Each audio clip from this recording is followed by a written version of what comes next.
Okay, so I'm streaming today. I didn't end up streaming yesterday. I don't have an excuse. I was just lazy. Happens sometimes.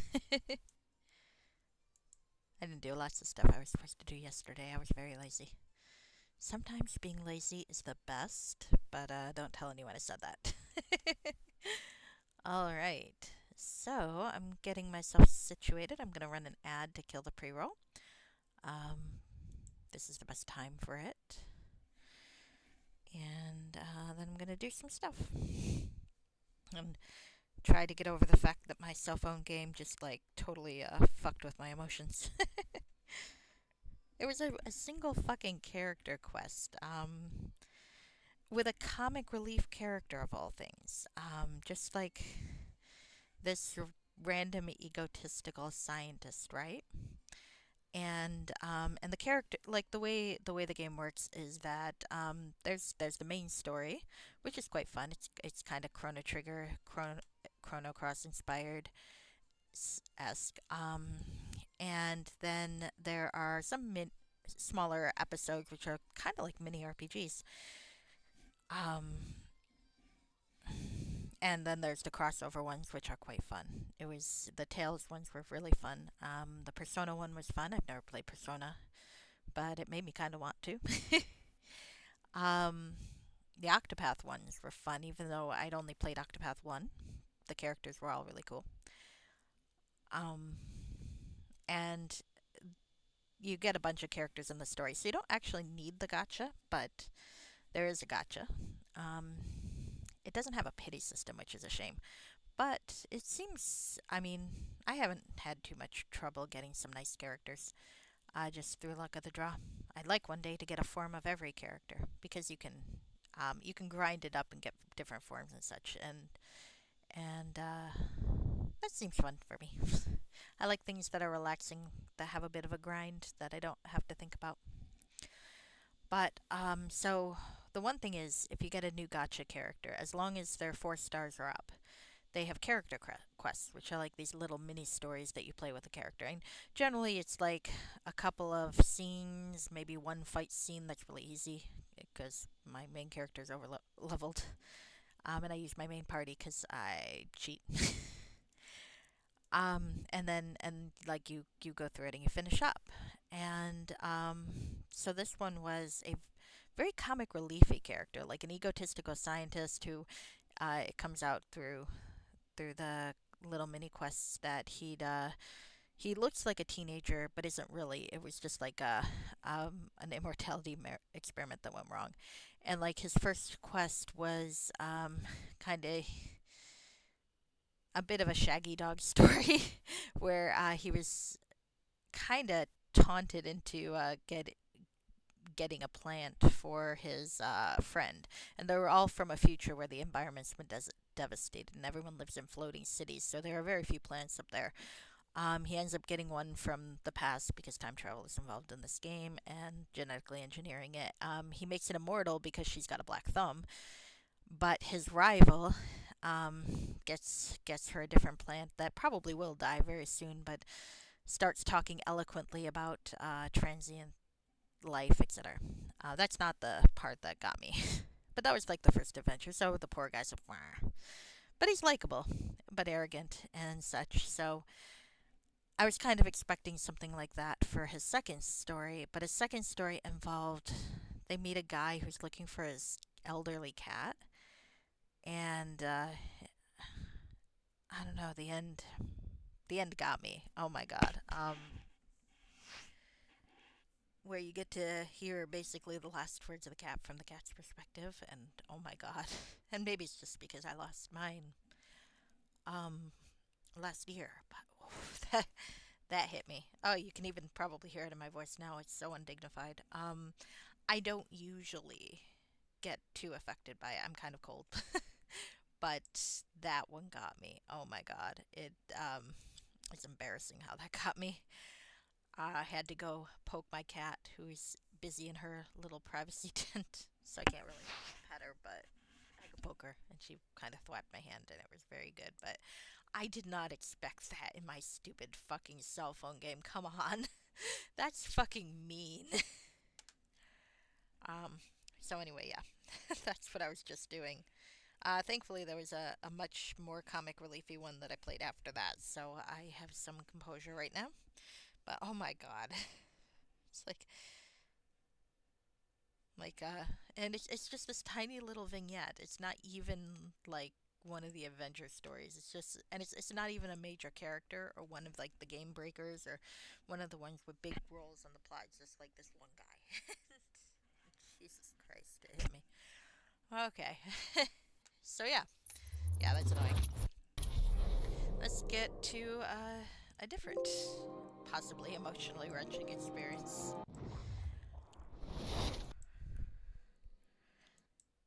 So here we go.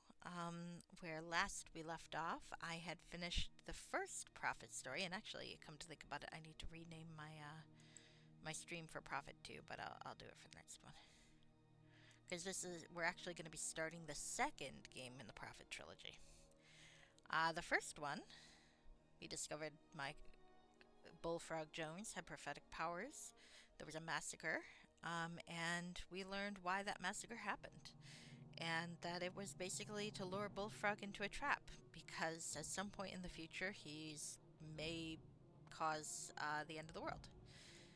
He doesn't know how, he doesn't intend to, and the guy who planned this all is a fucking idiot.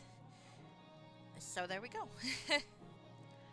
It's like, Bullfrog might have been more cooperative with the whole thing if there wasn't a massacre of a halfling village. However, one of my one of my colleagues, who had been a friend and a member of said halfling village, kind of lost his mind and tried to kill me, so I had to kill him. Then I resurrected him, and then he killed himself. So that was fun. Bullfrog's kind of having a day of it. So, I didn't start chapter 2 last time. I stopped it right at the end game of the first, like the end game scene of the first one.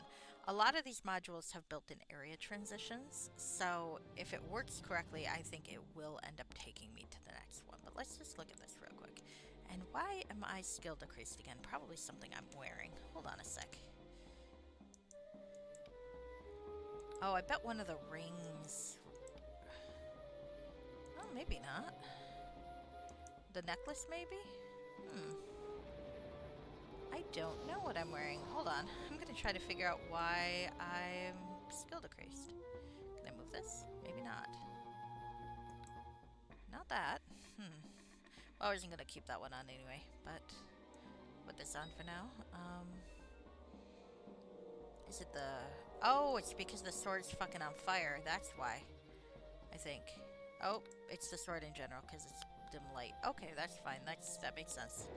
That is the downside to the rune sword. Okay, well, anyway, now I know. Let me just test this out, so I can see if my realization is correct, because I like knowing these things. Yep, it's the sword. Alright, well that's fine then. It's a good sword. I'm not giving it up. We just gotta make sure I put it away when I have to sneak. Alright, so let's see what the endgame entry says. And hold on a sec, let me get my terrible southern accent in place. Because Bullfrog Jones has a terrible southern accent. We've covered this in like many a game before. Bullfrog's a long-running character. Alright. It seems my journey has just begun. I now understand the mystery behind the destruction of the township of Norrenshire. I feel like I've got a different regional southern accent this time. It's like every time I try to talk in a bad fake southern accent, I get a slightly different region, all of which are terrible and inaccurate, so apologies to any actual southern people watching the stream who might be or might end up watching my VODs. I mean it with sincere affection. Anyway, but a greater mystery opens before me. It seems that I myself am at its center. The end of days, the century of sorrow. The Orlard prophesied that I would be the one to bring these horrors about. Can this be true? I do not know, and yet I've escaped from the Lord's tomb, despite the great lengths he went to in order to entrap me there. Perhaps he knew he would fail. Perhaps destiny really can't be averted? I don't know whether my actions shall indeed bring about the end of the world, but perhaps it would be inaction that would be its cause. Perhaps the prophecy has already been set in motion.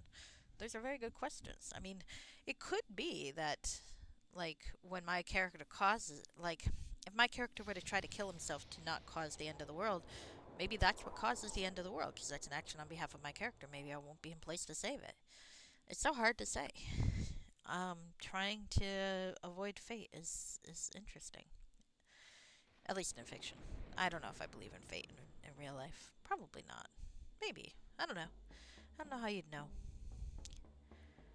Many questions remain before me, and so I've set forth to find their answers. I've set off to travel to the desert city of Hierathanum, where within the fabled Chantry, I shall find the greatest living prophets, the Dream Weavers. Perhaps they can explain to me my fate.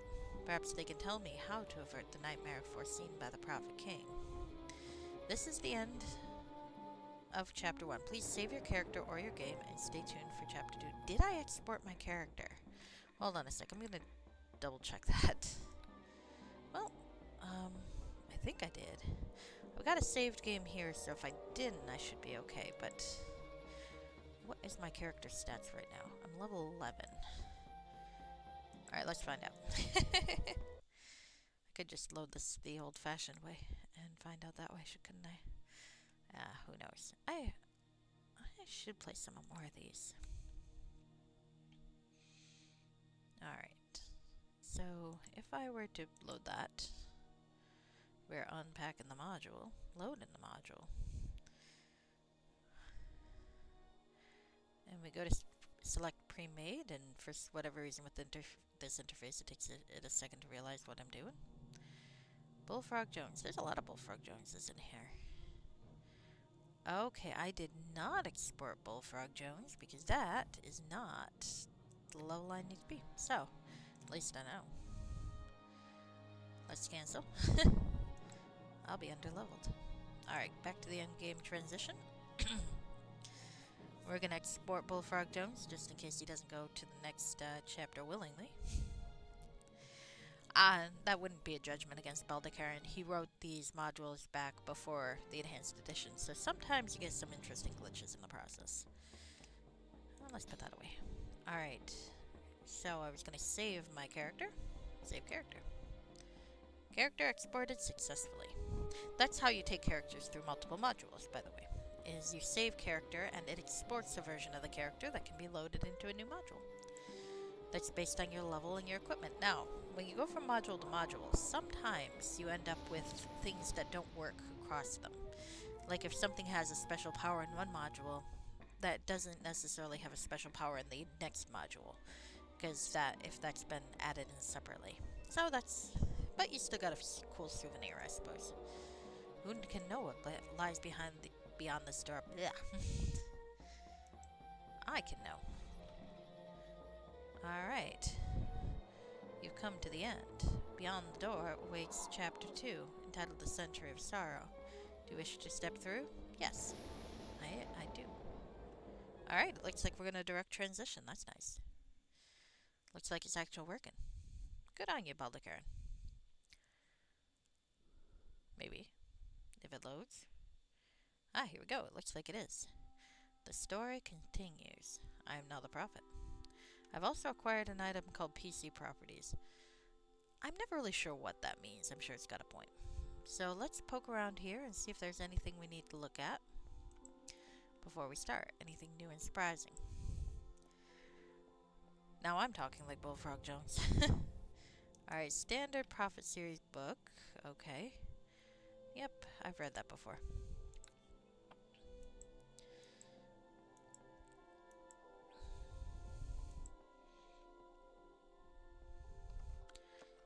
And Summa Bellarianus, I have read this before, but I don't necessarily mind reading it again. It's good to remind ourselves what the setting is. So this book contains common knowledge about the nation of Belleria and the surrounding world. The Kingdom of Belleria was established in the year 923 LR, the Lotharian reckoning, by Beldar of Isengard. This act marked the conclusion of a decade-long war among various human city-states, including Isengard, Urdenfjorn, and Kakelgrad. Additional lands were incorporated into the kingdom, including Endor in 1256 LR. Valeria now covers a large part of the western continent and is home to humans and halflings, most of whom who live in the northeastern province of Norinshire. Oh, yeah. Sorry about that. Dwarves and gnomes are also occasionally found in Valeria, but usually in small numbers. Pure-blooded elves are relatively uncommon. On the north, Valeria is bordered by the Calimnir Mountains and the dwarven kingdom of Cragholm. This is a rugged and largely unexplored region, and most human knowledge of it comes from dwarven traders and occasional explorers. The eastern border of Valeria is not well defined, as human settlements gradually give way to the Yuntar Plains, home to various barbarian tribes, and the elven forest of Lyn Letharn. To the southeast lies the human kingdom of Sardathia, the border of which has been established in 1340 LR, after decades of war. On the south, Valeria is bordered by the Sea of Serpents and the Emirate of Akaban. That's where we're going, by the way. Akaban is a human kingdom that has existed for at least 2 millennia and has become a major trade partner with Valeria in the last 150 years. To the west of Valeria stretches the Obsidian Ocean, which is generally believed to mark the edge of the world. The Valerian calendar is marked since the time when Lothar Zenegath defeated the Orcish hordes of Kruth and carved out the first human settlements in this region of the western continent over 13 centuries ago. The year is divided into 12 months of 30 days each, with 5 extra days marking events. Moonrise, the first day of the year when the moon Selene first appears above the southern horizon and signals the beginning of spring. The Feast of Flowering, after the end of the 3rd month, marking the beginning of summer. Midsummer, a festival of joy which occurs in the middle of the 5th month, when the moon reaches the zenith of the sky, and the weather is always fair. Godsmeet, a day of prayer after the end of the 6th month, marking the start of autumn and harvestide. After the end of the 9th month, celebrating the autumn harvest and preparing for the winter, as Selene sets beyond the northern horizon. During winter, the moon is absent from the sky, and snow covers the land. Today, it is 1384, and Valeria is ruled by King Rohan, who lives in the capital, Isengard. The past 7 years have been quite peaceful, aside from the occasional skirmishes with the Yuntar barbarians and various orc tribes that still live in the forest and mountains. Nevertheless, the land holds many opportunities for high adventure for all those who seek such things. So we've read that before, but it's always good to remind ourselves how this works. So we're in Valyria, not the Forgotten Realms. Some things are relevant and some things are not. I always like when people do their own settings. I think that's cool. Okay, so I read that before. That's basically the same as the stuff in the book over there. So let's talk to the storyteller. Hello, sir. How? Yes? Oh, it's you again, Bullfrog Jones. Are you ready to continue the story? I want to hear his summary. Can you please recount the story so far? Very well. It began with a dream of fate, a dream of sorrow. It was you, Bullfrog Jones, who the dream found in the night, and it was you whose fate it touched with its cold grasp. I do like the writing. In the dream, you saw yourself in a dark forest, speaking with a mysterious woman dressed in a blue gown. You were threatening the life of her son. Just as you stepped forward to deliver the deadly blow, the scene faded. Next, you saw yourself floating through a burning city. The inhabitants cried out in pain, "The century of sorrow is upon us," and died before your eyes, the very flesh dissolving from their bones. You then came to witness a ghostly mouth hovering in the air, speaking the words, "That which is destined cannot be denied." And again darkness covered your eyes. Finally, you saw yourself leaving a village of halflings. Moments later, a group of knights dressed in red armor descended upon the village and slaughtered everyone without mercy. One of the knights spoke. "This is the will of the Urlord." You woke then, the image of spilling blood forever etched in your memory. When you discussed your dream with some of the people in the inn, you caught the interest of a halfling named Merodach Faramay. Concerned that the village in your dream was his home township of Norinshire, he persuaded you to follow him to see if anything happened there. You agreed. You followed Merodach to Norinshire and found it at peace. No red knights had been seen there. Nevertheless, disturbed that the village was exactly as you'd seen it in your dream, you decided to learn more. He went to speak with the watchmen, stoic guardians of the eastern borders, to find out if any such red knights had been seen in these parts. The watchmen had no knowledge of these knights. However, as he spoke with their captain, Meriadoc came running. The red knights had arrived. They were attacking Norrenshire. Quickly you ran back to help, with the aid of powerful watchmen. When you arrived, it was too late. All of the halflings lay slain. The watchmen engaged the red knights in battle and defeated them, but still no one could tell who they were, or why they attacked the peaceful halflings. Only a coin found on one of the bodies provided some clue. You returned to the inn to see if someone could identify this coin. It's always good to have a recap. According to the bard Vagar, actually, the important thing about this recap is I can find out what the author believes is important enough to retell. That is not necessarily the same thing as what I remember, but I think it's always very useful. So according to the bard Vagar, the coin bore the symbol of Uther Palindras, a great king who ruled this kingdom more than 200 years ago. They called him the Urlord, and it is said that he was the greatest of men, a brave warrior, and a wise statesman who led the nation into its golden age. It's said that he was a prophet, a man who could see into the future through dreams, much like you, Bullfrog Jones. I love that.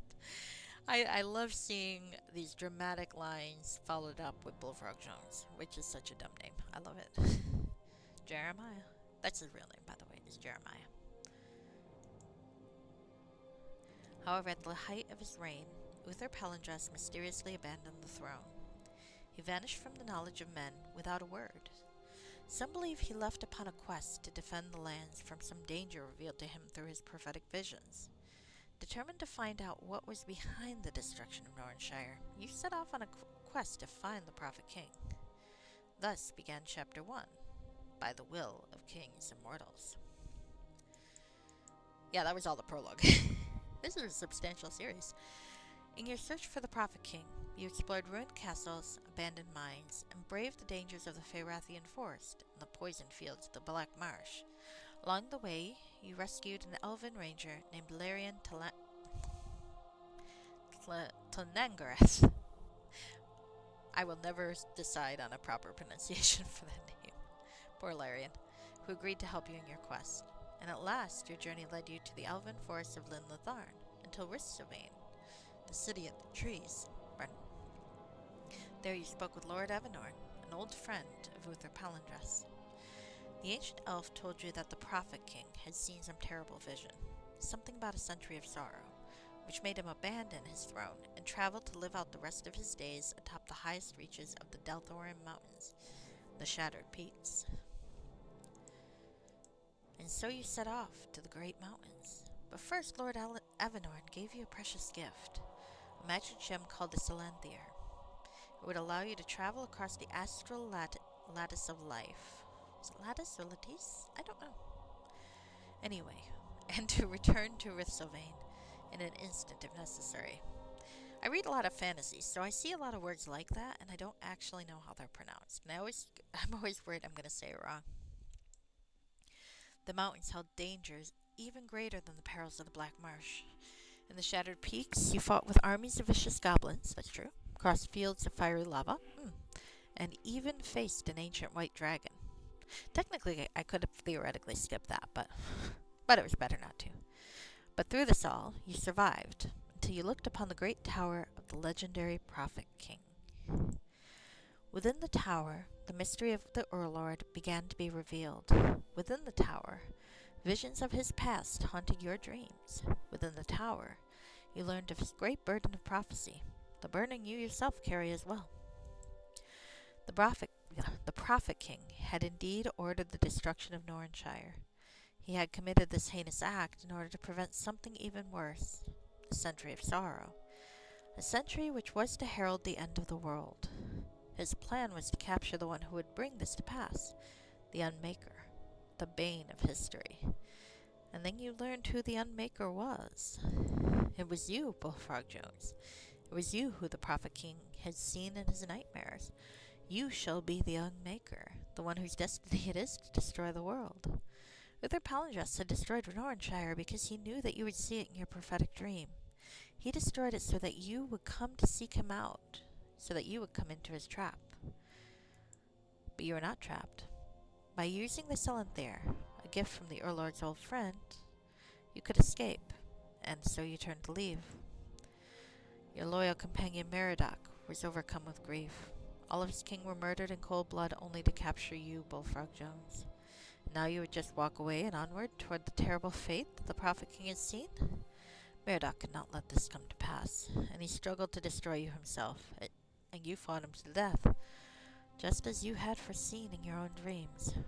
In the end, you prevailed. I mean, technically, I resurrected him, and he walked off the thing into the abyss, but that's beside the point. And with a heavy heart, you used the Selenthere's magic for the last time to return to the city of the elves. There you spoke again with Lord Evanorn, and told him of the fate of his old friend. Evanorn did not believe that the future is predetermined, and he offered to help you face your destiny and try to avert it. And so he ordered that you be taken upon the glorious elven skyship to the city of Hierethanem. There you will find the greatest living prophets, the Dreamweavers, who will help you unravel the mystery of your fate. Thus begins Chapter 2, The Century of Sorrow. Thank you. Please continue the tale. And so, having escaped the tomb of Uther Palindrast, Bullfrog Jones set off on a new journey. A journey to the heart of the Amdavor Desert. There, within the city of Hierethanem, live the Dreamweavers. They shall speak with Bullfrog Jones. They shall reveal the secret of his fate. What shape shall this fate possess? What events await him on the pages of history? Can that which is destined be denied by the will of mortals?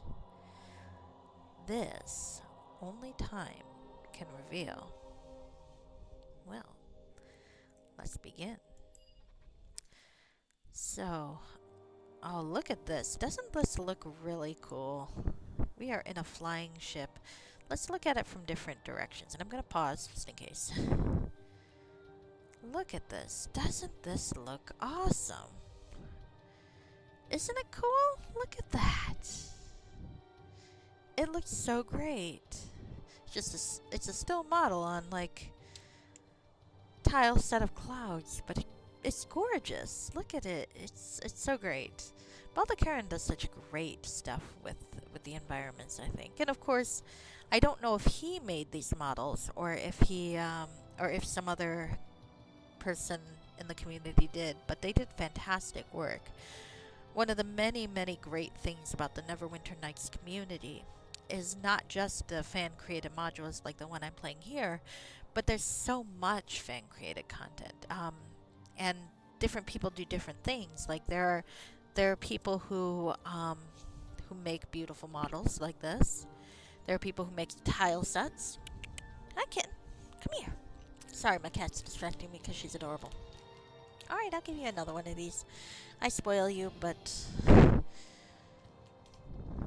hoping you come over here so I can pet you. Come here, come here. No? Alright, you don't have to. Alright, anyway. Tile sets like that build the environments. There are people who make like the armor models and weapons. There are people who make prefabricated areas, like cool temples and things like that that other people can use. There are programmers who do things like cool extra animations or like interesting banks and other sorts of storage things. It's just so cool, and everything's on like the Neverwinter Vault. All these components, and you can just use them. There's kind of an open permission. I mean, obviously you're supposed to credit if you're using someone else's work. Obviously, that's the decent thing to do, and I think you get in trouble if you didn't, because obviously the community wouldn't want to encourage that. But as long as you give credit and you're not using it, I think there are probably also restrictions on using it for commercial purposes. I don't think this really applies. I get like $5 every 6 months or so. I really don't think this applies, but I suppose if someone really wanted to make a big deal about it. So, so yeah, they can just use and so you have this amazing body of work, games that are so creative and so interesting, using work from other people, using work of the person's own, and it's just gorgeous. That's why I really like this community, and I like this game, and I like what people have created with this game. So anyway, I'm going to stop babbling, and we're going to actually get to the plot. So there are three people to talk to. Now, Karen always names every character, as opposed to just the important ones. So I'm going to have to see which, if any, have something interesting to say.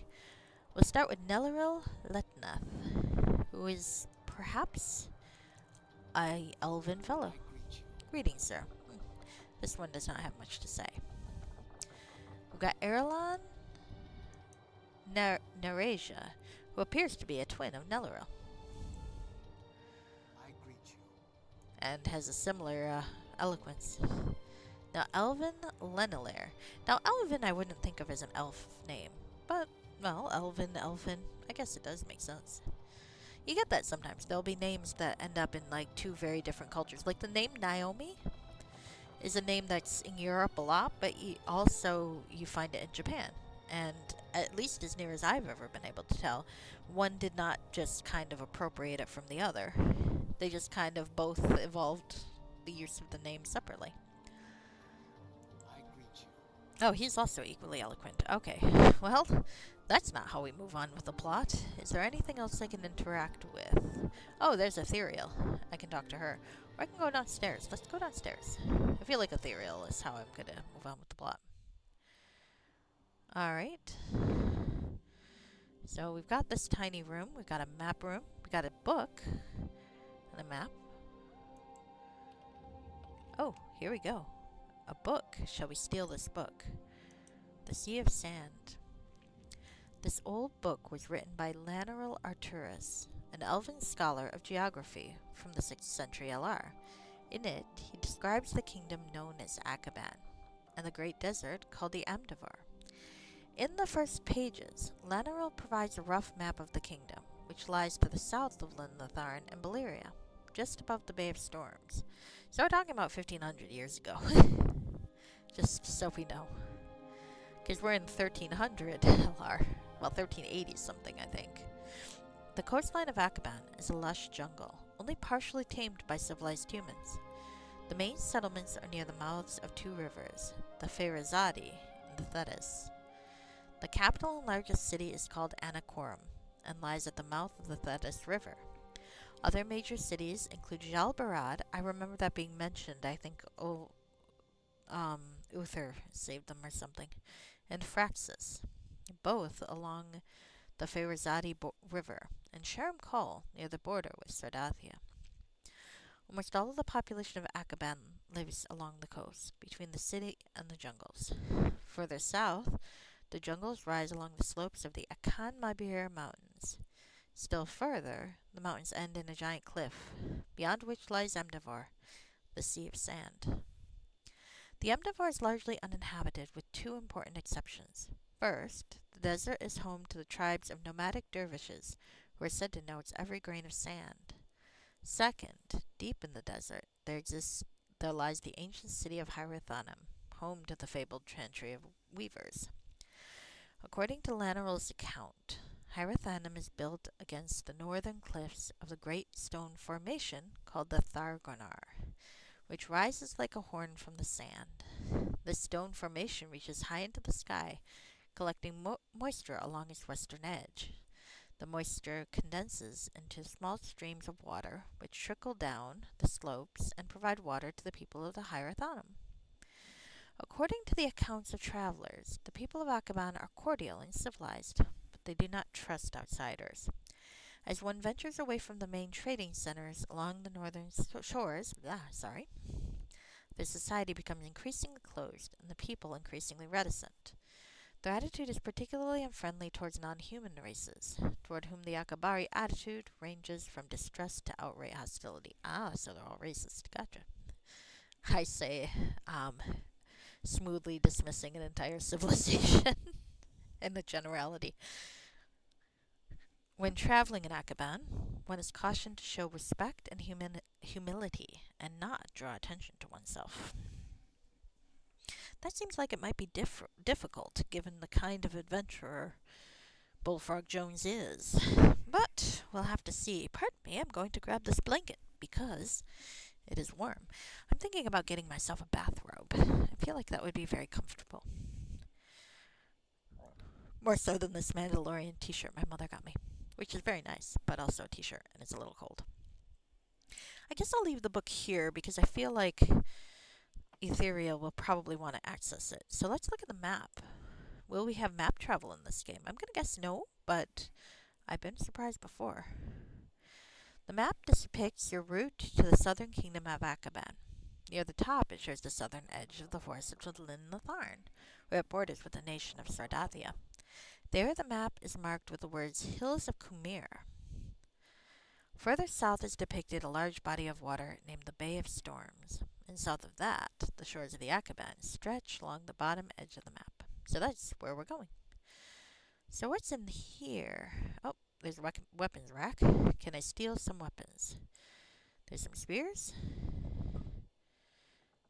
I could steal a Morningstar +1. You never know when that might be necessary. I am absolutely stealing these arrows. I don't think I need a crossbow bolt, though. Steal the spear, too.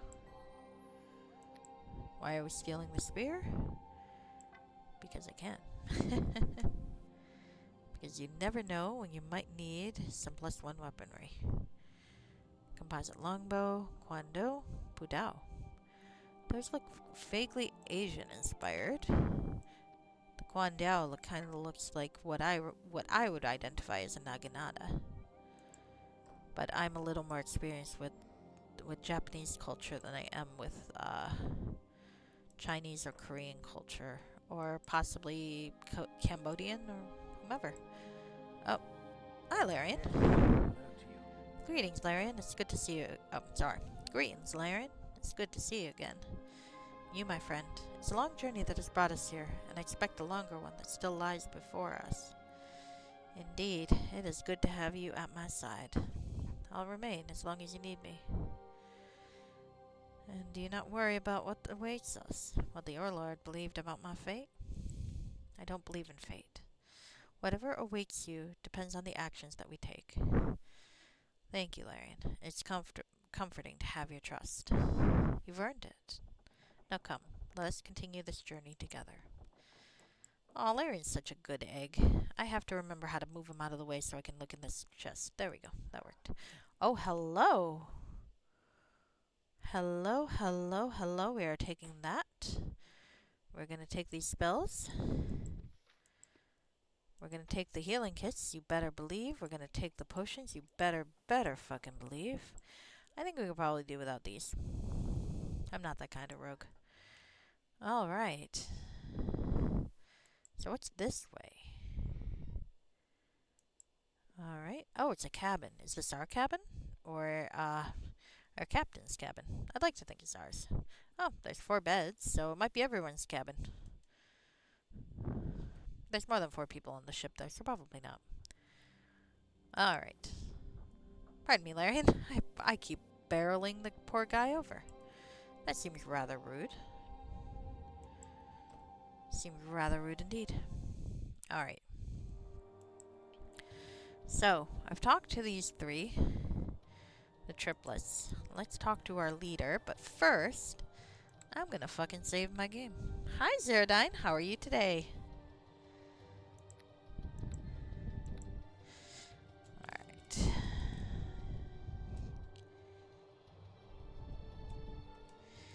I am good. I know, isn't this flying ship so cool looking? And you know, if you look at it, it's not terribly complicated what they did. I mean, aside from the fact that it's gorgeous, of course. Look at that way that ship is. It looks someone created the model of a ship, and you know, they made a tool set that just looks like clouds underneath, and you have the skybox above. It's not really moving, but it doesn't have to. It's like you're looking at it and you're like, oh well, I know exactly what's going on here. It's perfectly evocative. I love it. They do such. One of the things when you get a really really good module, you can see how much people do with not that much. Oh, and look, like the clouds, they at least appear to be moving a little bit, so you get the sense that you are actually moving. I don't know how they do that, but that looks amazing, doesn't it? It's just so cool. Anyway, sorry. Let's talk to Ethereal, Eartherial, the Skyfarer. I'll get her name right eventually, and then she won't appear in the game again. That's how it always works. Well met, Bullfrog Jones. Greetings, Captain. What can you tell me about our progress? The wind is at our back, and we are making good speed. We now pass above the hills of Kumir and approach the southern border of your kingdom. My kingdom. Interesting way she words that. And the Amdavara Desert lies just beyond? Yes, just before the Bay of Storms.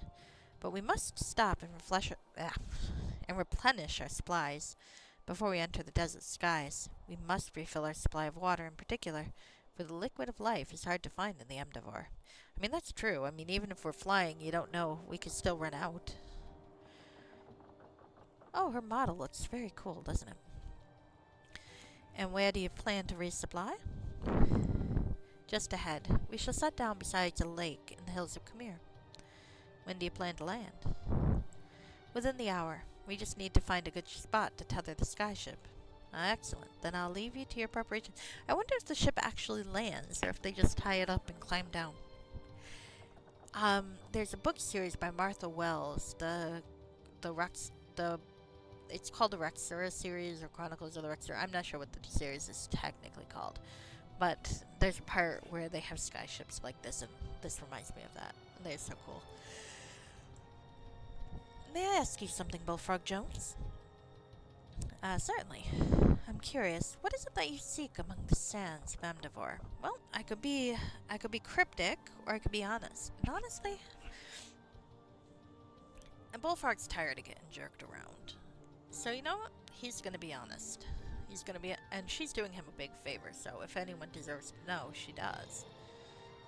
Seek audience with the dream weavers of the Hierothana. It's said that they are the world's greatest prophets. I'm hoping that they will reveal to me my destiny. I see. This destiny of yours must be of great importance. Lord Evanorn said that ours is a journey of utmost urgency. Indeed, the fate of the world may itself be at stake. Now that's just a little pompous sounding, but it's also true. The fate of the world? Indeed. Well, I must say I find such claims difficult to believe. But if Lord Evanorn says it's so, then I shall do my utmost to help you, Bullfrog Jones. Thank you. Very well. Let me prepare the ship for landing. In the meantime, you may wish to check below decks.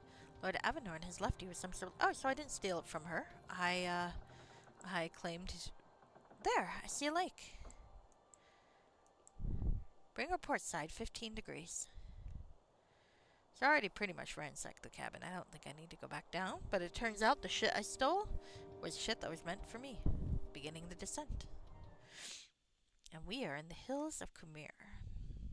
So let's see what things look like. Oh, look at this. This looks really cool, doesn't it? Look, we're right above the forest.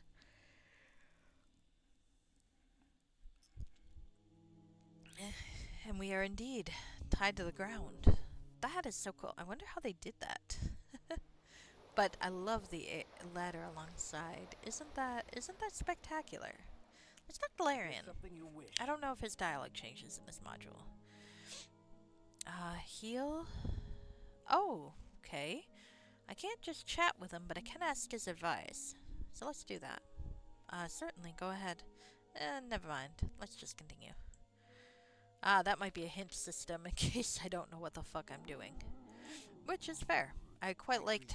Which module had that? I think Erebeth's Redemption had something that was kind of akin to that in one area, where there were some riddles that you had to follow, and if you didn't get them, your companion would solve them for you. Which is quite nice, because not everyone is playing an intellectual character. Pardon me a second. I need to blow my nose. And the sad thing is that's probably not even allergies, it's because that game, my cell phone game, made me cry. And I don't cry. It's very annoying. Alright. talk to Ireland again. I greet you. Alright, let's go down the ladder. I don't think I have any reason to stay. We'll climb down. Oh, that's cool. Look at us. Goodness. Goodness, I'm already yawning. That's not a good sign. I got shit I gotta do tonight. Okay, so Neryl is moving around. The others are above. Pardon me. It looks like we got a bucket. Can we do anything with the bucket? A bucket. Duly noted. Alright. Maybe I should talk to what's her name again? Am I supposed to be down here? Who knows? Let's wander about. Let's see what we can find. If there's nothing to move the plot along, we'll talk to Earthariel again. I think I got her name right. Who knows? We'll figure it out. By the way, Emmy and Drew and Effector of Change are back from their PAX adventure. Effector of Change is not streaming right now, but Emmy and Drew is. And so I definitely recommend popping in. She's playing Chrono Cross. And maybe if you're not as nice, she'll show you some pictures from her trip. Lots of streamers meeting up. It sounds like a lot of fun. Also sounds like an excruciating experience, I have to admit. I find I did the con thing a few times when I was younger, and it was fun. Don't get me wrong. I enjoyed my con experiences. They were mostly like Comic Con, a couple of anime conventions, like the ASUN. I did a couple. Oh, some blood here. That's interesting. Trailing off eastward. Okay, plot.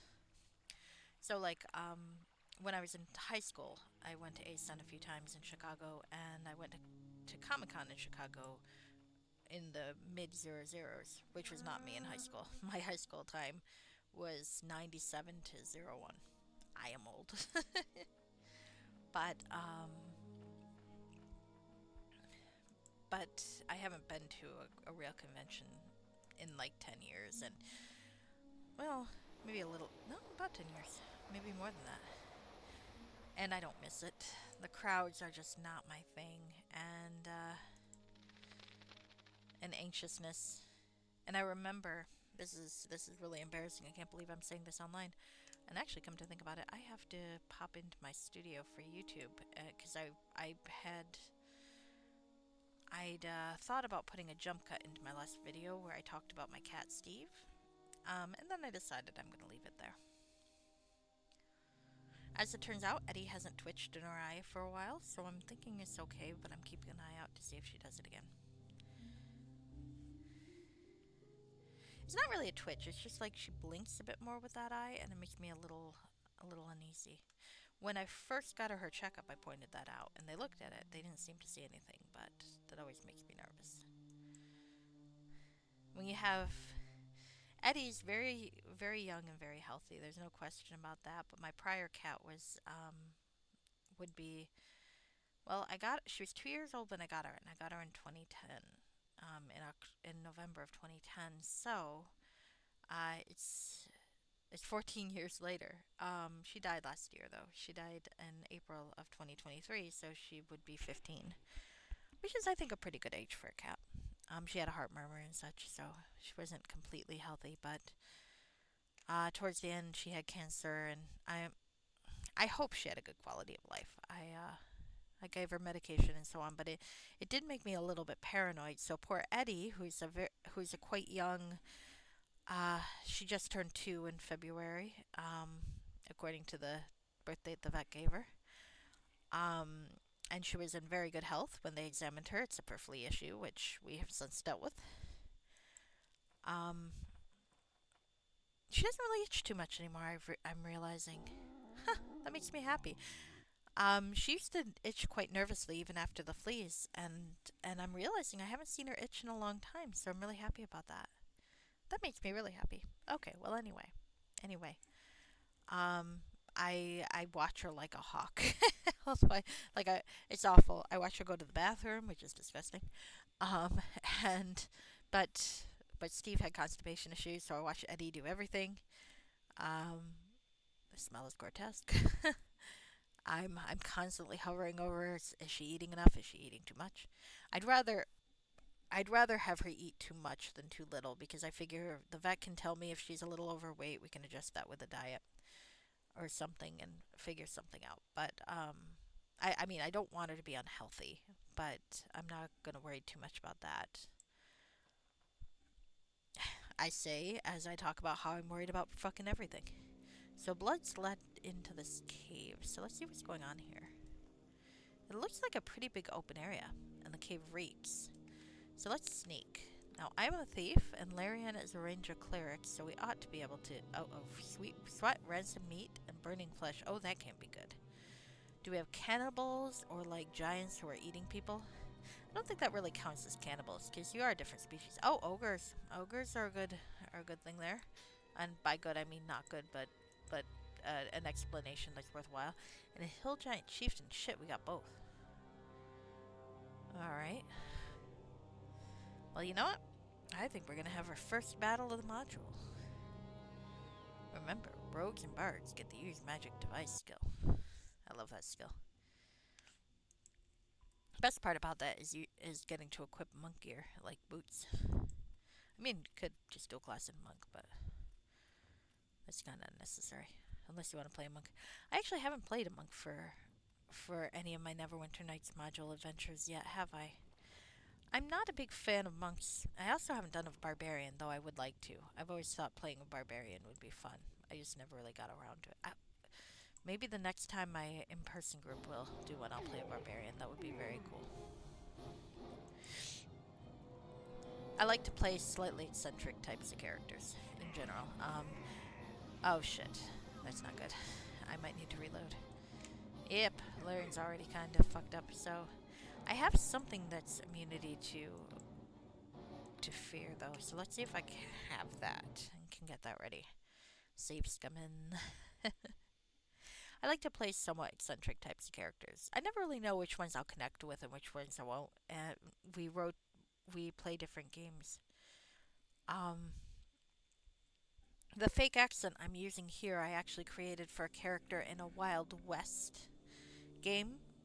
Um, kind of Wild West meets Supernatural, and my character was Sylvester Beauregard. A fellow whose real name I believe was something like Patrick Riley, and he was from Massachusetts. I can't do a Massachusetts accent, but he was a snake oil salesman and something of a Civil War medic. So he actually did know something about medicine, but mostly he was there to try to sell people ridiculous concoctions made from the tears of virgins and such. Whatever. Um, Another one I had once was a robot nurse. That was quite fun. My favorite character description, though probably not my favorite character to play, was a character that had been well, he was a shaman of sorts that turned into a wolf. And for this particular game system, we were supposed to write a name for not a name, but a description for our character, as one does.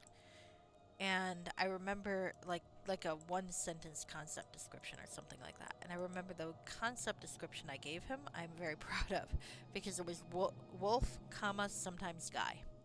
Whether or not the character started as a wolf and turned into a man, or started as a man who turned into a wolf, we're not sure. I'm kind of leaning towards the former, but it was quite fun. I would bite people all the time. Which is actually very similar to the vampire character I'm playing right now. Plunge 87 is in the game too, though, and he plays a fantastic character. He plays a evil clown type that's apparently inspired by The Terrifier, which is a movie I will never see willingly ever in my life, um, or the sequels. I don't do well with horror movies in general. You're never gonna, but I mean, I am so suggestible when it comes to horror movies that I can read a Wikipedia summary of a horror movie and still like not go to sleep for for a while afterwards. Um, I find them interesting, especially like the Saw movies and such. So I'll read the summaries and then I will promptly regret it. And that's just the summaries, not even watching the fucking thing. So already, I'm not gonna watch these movies. Um, I can't even do a spoopy game night. I did some Halloween modules for this, and it was fine. But there was one of the modules though I was playing. I managed to freak myself out really good anyway. So okay, so I got the fear immunity. That should make this go a little better, huh? Can I? Oh, I forgot to hide. Oh well, that's alright. Actually, I should probably stick with Larian so he doesn't fucking die. Alright, don't kill Larian. There we go. That's good. Alright, now let's get this one. Because I don't want Larian to die. Those fucking things are expensive. the raise death spell. Actually, I'm not sure if they are really, but it's the principal thing. Alright, so yes, hit me. I'm fine with you hitting me, sir. You might have noticed you're out of fucking underlings, huh? Well, that's alright. I am crotch high and ready to stab. And actually, also apparently ready to die. Hold on a sec. And I didn't set my fucking sword on fire, did I? Well, you know how it goes. One day I'll remember to do that. Yeah, so I hate horror movies in general, so I will never watch The Terrifier because that sounds worse than most horror movies. It sounds very apparently it's quite a well reviewed movie series and folks really like it, and it sounds like if you're a horror fan, it's awesome. I am not. Oh shit, I just died. Alright. Well, that's what I get for not paying attention. For talking about horror movies. Larian, can you heal me? You've done it before. Um, is there a voice chat thing that I can say? Tasks? Alright. I don't want that, actually. Voice chat. Tasks? Oh, wait. I just told him to do the same fucking thing. Heal me. Let's try that. Will it work? Can you? Oh, you ass. You son of a bitch. I can't. Oh. No, much longer. Did you just raise dead me? Hold on a sec. Hold on a sec. You fucking raised dead me, you beautiful son of a bitch. Let's reload though. Because I don't want to waste the squirrels on me either. You watched the Terrifier movies last October? Were they good? I mean, I did read the summary of them. Once Plunge admitted to us what he was basing patches on, at least in part. I did watch a bit, or not watch a bit. I read a bit, and that was enough. It's like, oh Jesus, no, no, thank you. I appreciate the thought, but fucking no. All right, I found my ring and promptly forgot and took it off. So where did I put the fucking thing? It should be in one of these bags. I say as though I remember anything. Alright, but there are a few things I can do to keep myself alive a bit more that I actually didn't do last time, so let's do that. Each time will be a little better. The secret to playing a roguelike game, right? Each time you're a little better. I liked both. Gory. The second one was way too long, though. That was the one with, like, the girl and the, like, prophecy type thing or whatever, right?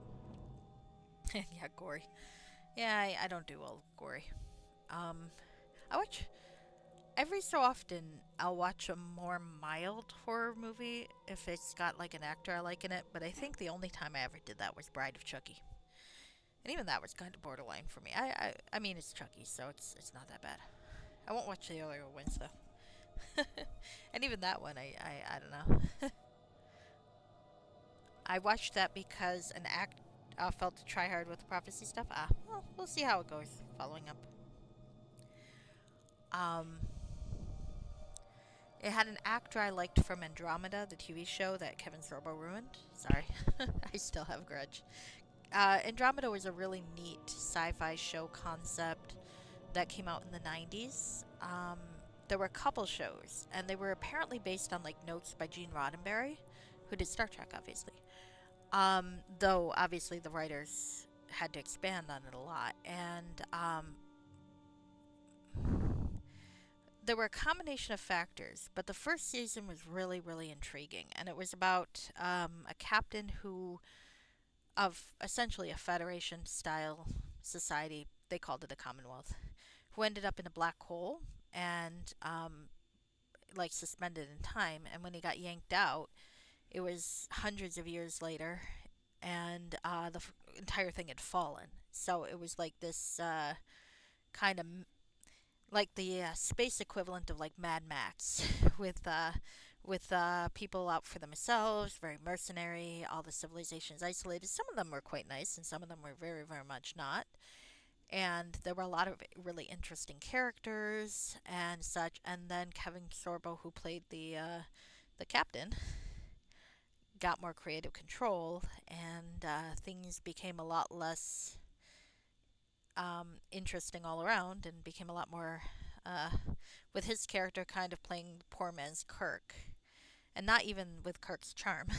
um, and I don't know if this is true. There's a lot of talk with fandom circles about him screwing over his co-stars and being jealous of his co-stars. I don't really know if that's true. It sounds plausible, especially based on how he behaves now, and things he said on Twitter and so on. It sounds plausible that he screwed over his co-stars, who were, well, one of them was Keith Hamilton Cobb, who was an actor who was on, I believe, soap operas before then. A very, very good actor, though. Some soap opera actors really are good, and some aren't. But he was really good, and he played a Nietzschean who they were an interesting concept because they were a very martial race of people who were humans but had genetically engineered themselves to be stronger, fitter, etc., and had adopted a very social Darwinism societal thing. So it was kind of cool. So you had like the warrior race elements like the Klingons, but like the exact opposite of honorable. With the Nietzschean, survival was key, and superiority was key, and if you had to cheat to win and survive, so be it. Oh, but he was a gorgeous hunk of man too. Younger, uh, and very prone to wearing chainmail, and I think he suffered a lot of when Kevin Sorbo took more creative control over it. My favorite character was the engineer, um, little Canadian actor guy who was in Bride of Chucky. Is a very minor character, so that's why I ended up watching Bride of Chucky. I do watch old style horror movies, though. I wouldn't even call them horror. They're like I watch stuff with my parents, like that they show on Svengoolie, which is like a local program where a poor man's Elvira type just shows these really old movies. So things with like giant ants taking over the world, or big eye robot monsters taking over the world, that sort of thing I'll watch. I'll watch the old monster movies like Frankenstein or Dracula. That's fine. I don't have an issue with those, but I can't watch modern horror. Way too much gore, way too much. I don't know. It just doesn't work for me. I definitely can't watch Saw or anything like that. I know that ahead of time. Even if it's got the coolest plot twist ever, it's like, nope, I'll read about it on Wikipedia and then try not to sleep for a while afterwards. Oh, wow. This does make a difference, doesn't it? I gotta remember to use Ghostly Visage more often because, Jesus Christ, it makes a huge difference. And and I feel like every stream or so, like maybe every two streams, I have the same realization. I'm barely surviving. I use the spell. I'm suddenly awesome again, and I keep going. I gotta remember to use the spell, and I promptly fuck it up and forget it. Oh, you saw Marathon last year? That sounds like it would be really fun if I had a tolerance for the movies. Because from what I understand, reading through the plot summaries, there was some really, really interesting twists, and I really like. I don't want to spoil for people who haven't seen it, I suppose, but I really liked the twist as described, um, with Carrie Elwes's character. Um, I forgot his name. What's his name from the first movie? I thought that was an excellent twist. I thought that was very cool sounding. Um, and it made me almost wish I could watch the movies myself, which I cannot, and I know that, and I'm not going to try. But it sounded cool enough that it almost Gordon, yes, that's I think you're right. That's the character's name, and I was reading about that, and I'm like, whoa, that sounds awesome. And I really, really, it made me wish I could watch those movies and appreciate the twist in context, but I can't. But I suppose that's a compliment to the twist itself and the writing um, because it did make me genuinely regret that I can't watch that stuff. Oh shit! There's a human arm and flies. That can't be good. All right, let's check these remains. Uh, and flies. Wonderful, wonderful. Hello, flies. Um, is there anything to tell us who this person? Hold on a sec. Can I raise dead this person? Can I raise dead this person?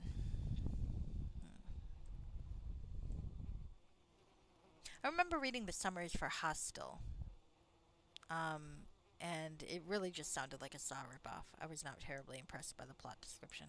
Now, that might not be fair. And I'm not really a fan of the misogynistic torture porn ones, where it's like Saw. I'll give Saw credit because it's not just women who suffer stupidly and horribly. It's men too, and I suppose I'll give Hostel credit for that too. Like one was more women, and then the others more men. But but I don't like it when it's just women suffering and dying. It's like you're getting your rocks, like you're watching it going, you're kind of getting your rocks off here, dude, and I'm not really comfortable with what you're saying with this. So, um, is that fair? Probably not. All right. So, oh, there's stuff over here. Okay, I missed that. But yeah, I also don't really like horror movies that have a bad ending. Don't watch Martyrs then. I've heard about Martyrs. I've heard um I play a lot of Mage the Ascension, and what I think it was Brucato, the guy who wrote the Mage 20 edition, did say that Martyrs kind of had a good example of a darker way that someone could like achieve ascension almost at the end. And so I was reading the plot summary for Martyrs and going, oof, no, thank you. I don't like. I mean, don't get me wrong. This is not me criticizing the genre. It is not me saying that there's anything wrong with those types of endings. I get why they exist, and I think they're very worthwhile. I don't like things with an unhappy ending. That's the honest truth. Is like, I don't like things. I mean, you can give me a cryptic ending, or maybe you can give me an ending where it's like a villain protagonist that meets their end. That's fine. There are a few things that, if I think about it, will come to mind for that. Mostly, I remember watching The Tudors, and I spent all of it going, please just kill Henry VIII right now. Please, please, please. And it's vaguely historical, so of course they weren't going to do it. But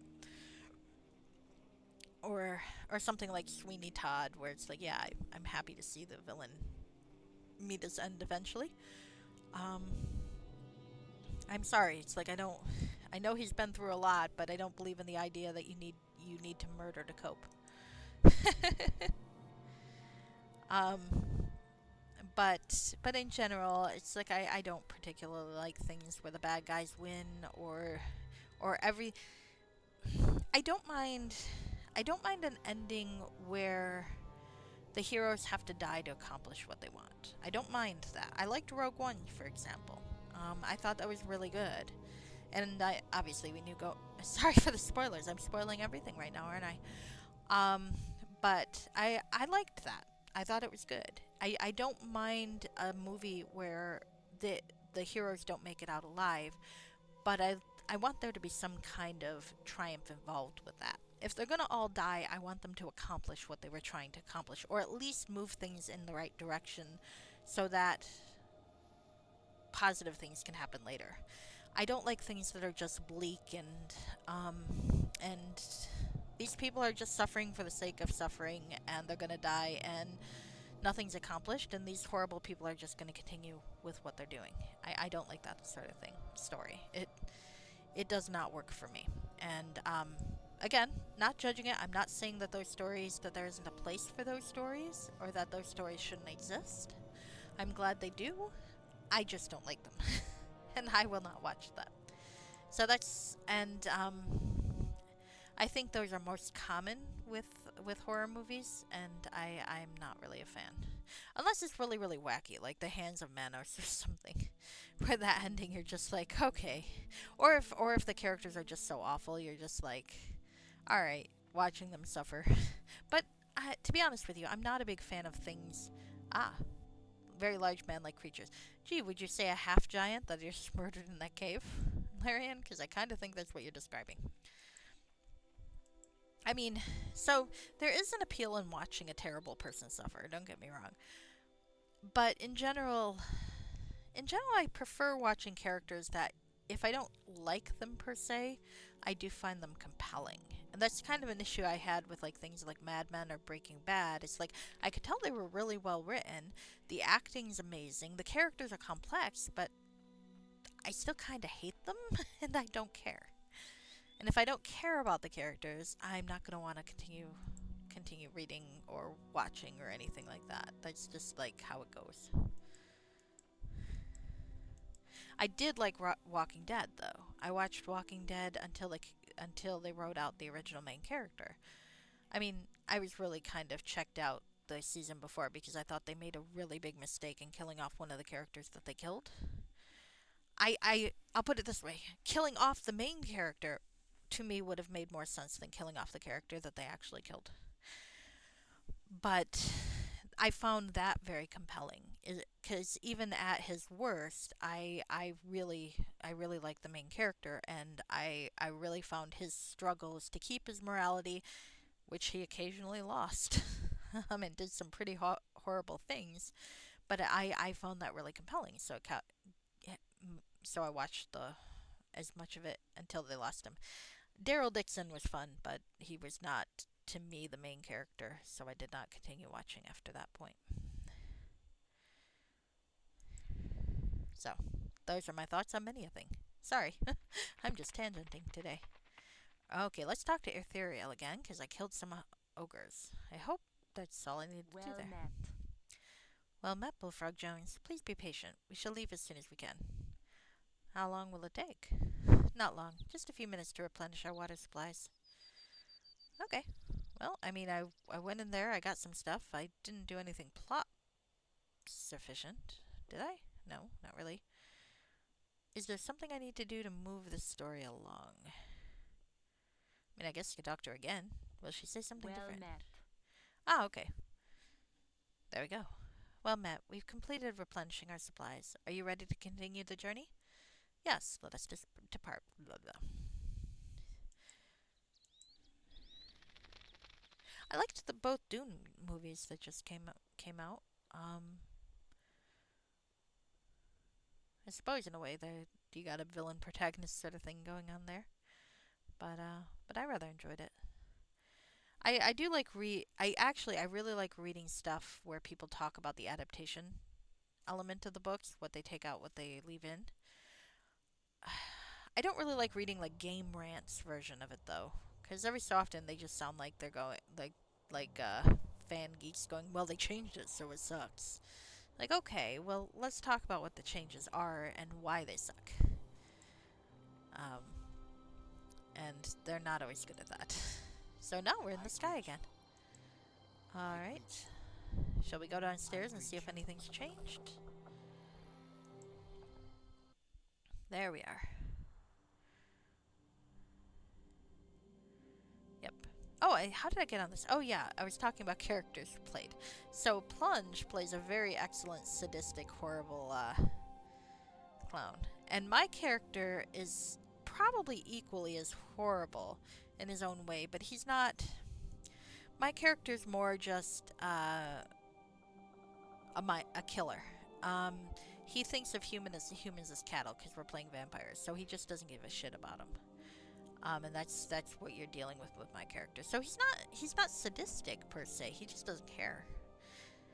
The one thing is, if a human mouths off to him, though, he gets offended and will eat it because he's like, "How dare you?"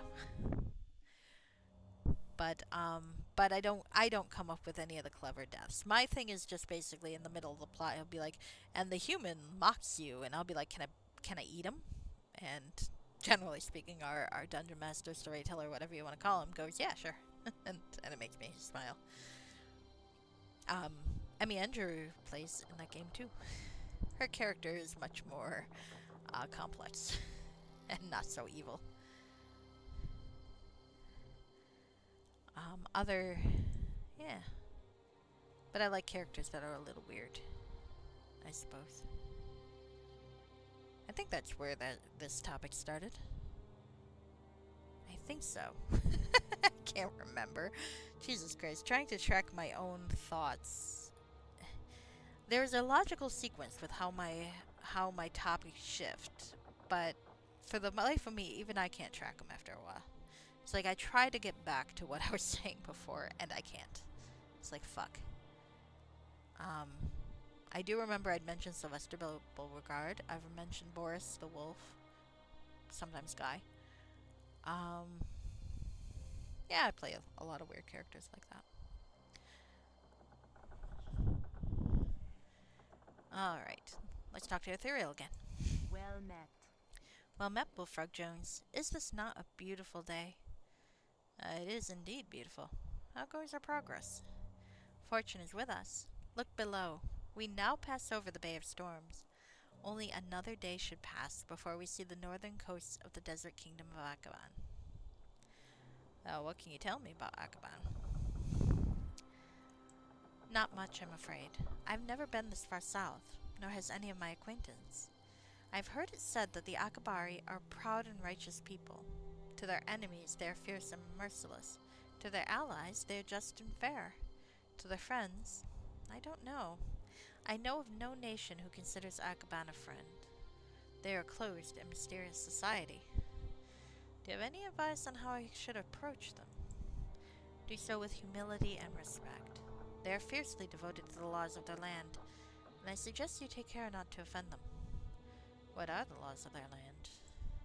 Again, I do not know, but I believe Lord Evanorn has provided us with a book about Akaban, which you can find below. Perhaps you should consult that. Oh, well, I already did, but yeah. Did I retain any of it? Maybe. I will. How much longer before we cross? Should be no more than a day. You should all rest yourselves. I will wake you when we spot the shores. I think this is a hint that I need to rest and get another prophetic dream. What a glorious thing it is to fly among the clouds. Indeed, Larian, this skyship is truly wondrous. I only wish Murdoch were still with us. He would have loved to see. He'd have probably dived over the side. I should have waited and resurrected him on the surface instead. Yeah, I'm sure he would have. His face darkens with sadness. Are you okay, Larian? Let's rest, my friend, and dream of happier times. Very well. Oh, Meridak. I rather liked Meridak, but it is what it is. Let's look at the book again, just see if there's anything I should remember. I'm not going to read it all out loud again, but the laws of the land, maybe we can see. It doesn't say. Okay, don't draw attention to yourself. I feel like that's not going to happen, but okay. Let's go in here. This seems like a good place for the resting of people. We can't click the bed and use them like in Honor Among Thieves, or can we? Oh, we can. My mistake. Alright, let's rest for 8 hours. So, I'm hoping for... Oh, here we go, a vision. I kind of guessed from the strong hint that we should rest. Oh shit, it's the woman and the kid again. Oh, that's not good. And there I am. Looking like me. You know why I've come. Please, do not do this. Do not take him. Step aside. The bargain has been made. But he's the only son I have. Please. You will have another. But this one. This one dies today. Jesus, why am I killing a kid? No! Oh shit, I did kill the kid. Last dream I interrupted before I saw what happened. This time I fucking killed that kid. Why did I kill a kid? Up, and here's the Century of Sorrow dream again. Fan-fucking-tastic. Lots of dead folks. Pools of blood. Folks impaled on sticks. Why are they on sticks? Who knows? Who knows? It's like babies on spikes, to misquote Eddie, is it? Is it? Or Susie Eddie, is it perhaps? I love that emoji. Yeah. This is fucking creepy, ain't it? That which is destined cannot be denied. Huh. And a dream of sorrow. Oh, this is new. At this point before, we saw the massacre at Norrinshire, but now that's already happened, so there's no point in seeing that. But this...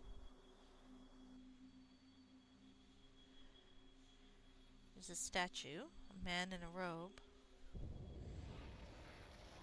Azgin, Azu, Alazat. The fuck? What is he doing? Is he draining a reservoir? Alright, let's see what the dream entry says. Perhaps Bullfrog has a better idea of what we just saw than I do. Alright. Dreams. Ah, there's henchman. Tonight I dreamed again of the woman in the forest, just as I dreamt of her so long ago, before the fall of Narrenshire. Again, I threatened the life of her son, and again she pleaded for mercy. This time, however, I saw myself strike him down. Why? Why would I do such a cold-blooded thing? The scene faded, and again I saw myself floating above a ruined city. Dead bodies littered the streets, and the ghosts of the uncounted unborn beckoned to me. And the ghostly lips of Uther Pelindras floated before me. Oh, I didn't realize those were Uther's lips. I repeated again the phrase I've heard so often in my nightmares. That which is destined cannot be denied. But then I saw something new. I saw the interior of a glorious hall lined with giant statues. In the center, there was a great fountain, before which stood a man dressed in robes. He lifted his arms and shouted the words, Azgin, Arzu, Alazat, and a powerful spell was released. Oh shit, that's what happened. The fountain ceased to flow, and the water turned to poison. And then, lightning struck, and I awoke. Wait, lightning? That was no dream. I can hear lightning outside. We've flown into a storm. Well, let's get going. Let's see what the fuck's going on, yeah? Alright, maybe I will take that book, since it is meant for me. And since Evanorn did give it to me, I think I will take that book before we fucking leave. If I can get out of here. The one problem with this tiny cabin is it is a little hard to move. What just happened? Oh, no. I guess I acquired it, yeah?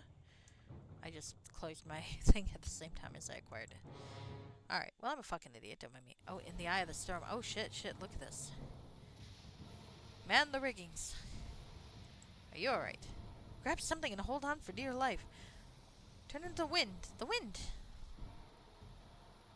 Is there anything I can hold on to? It does not fucking look like it. We've hit. The airship is breached. Our sphere is breached. We're falling. We're falling into the sea. Well, it's a ship. Hopefully it can fucking float, yeah?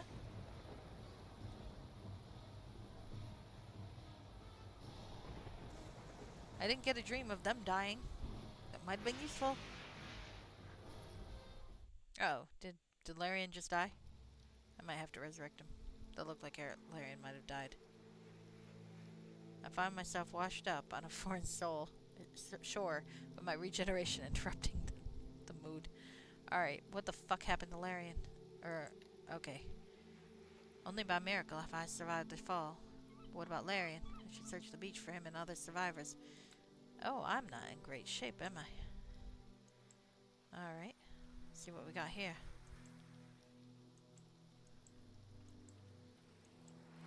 There's a crab. Hello, crab. I don't speak crab, but you never know.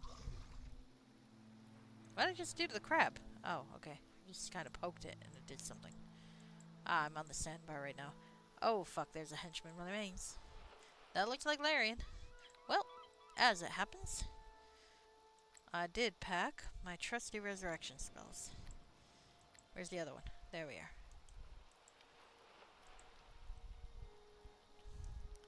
This poor guy, I resurrect him all the time.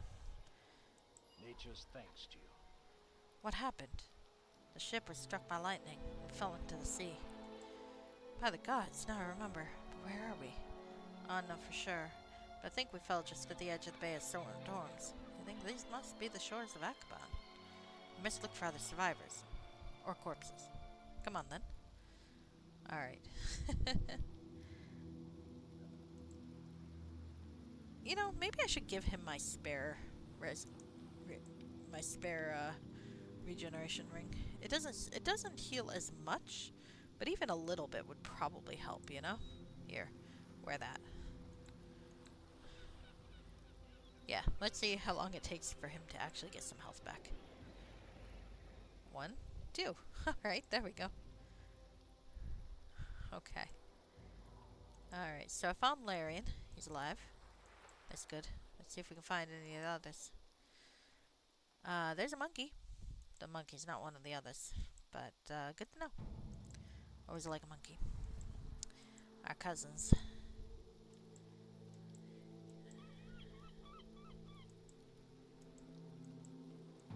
Alright.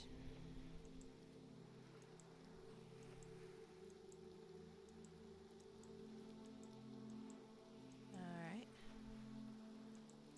I'm not seeing any cool bodies or anything to get over on this side. So, let's head over there. How are you doing, Larian? You're up to 10. Hey, good. Giving you that thing was actually a fairly good idea. And there's a cave. So that's probably where we're gonna go next. But first, just check around here. Check around here.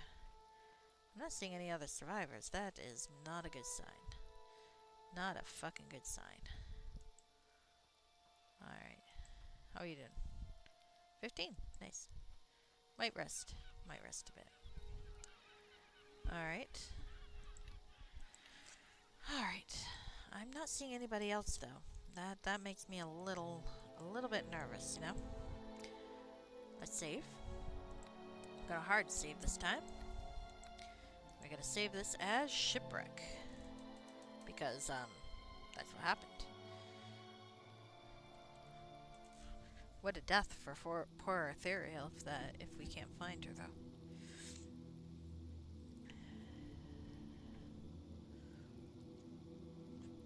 I didn't see this one coming. That's a bad joke, but it's also true. You saw my dreams. I didn't see you dream this, fucker. Alright. Let's see what's in the cave. Maybe they sheltered there. Can I rest? I may not. Alright, well, let's hope we don't die. Well, I got other.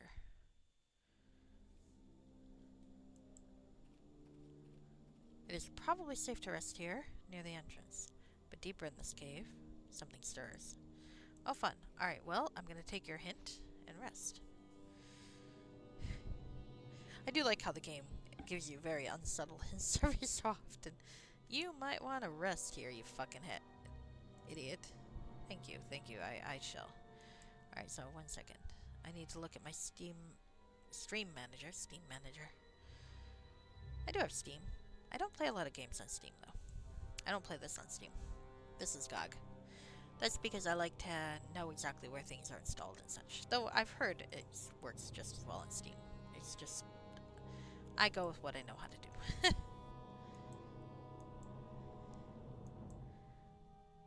Alright. Okay. Good to know, good to know. Alright. So there is something up that way. Let's remember to visage myself. Flame weapon myself. And let's fucking sneak. Look at that. I'm learning. At least for a very short temporary basis. I am doing something sane and logical. Perhaps this is a sign of a changed squid. I'm gonna go with no. No, it is not. Oh, a giant crab. Well, at least we'll have lunch.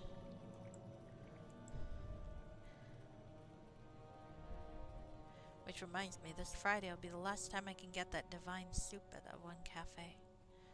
It's very good, very seafoody, like clam chowder, but also with mussels and shrimp, and it's like seafood heaven.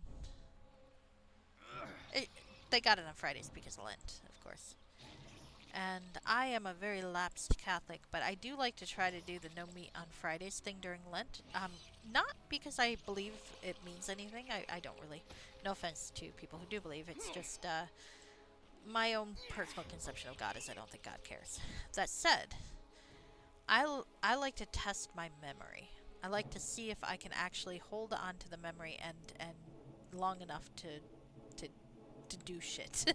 That's like, and pretty much every year I failed because I have the attention span of a small rodent and I don't know what the fuck I'm doing, so I will inevitably slip up. This year my folks are doing it with me. Last year they didn't really, but they try because they know I want to try to do it.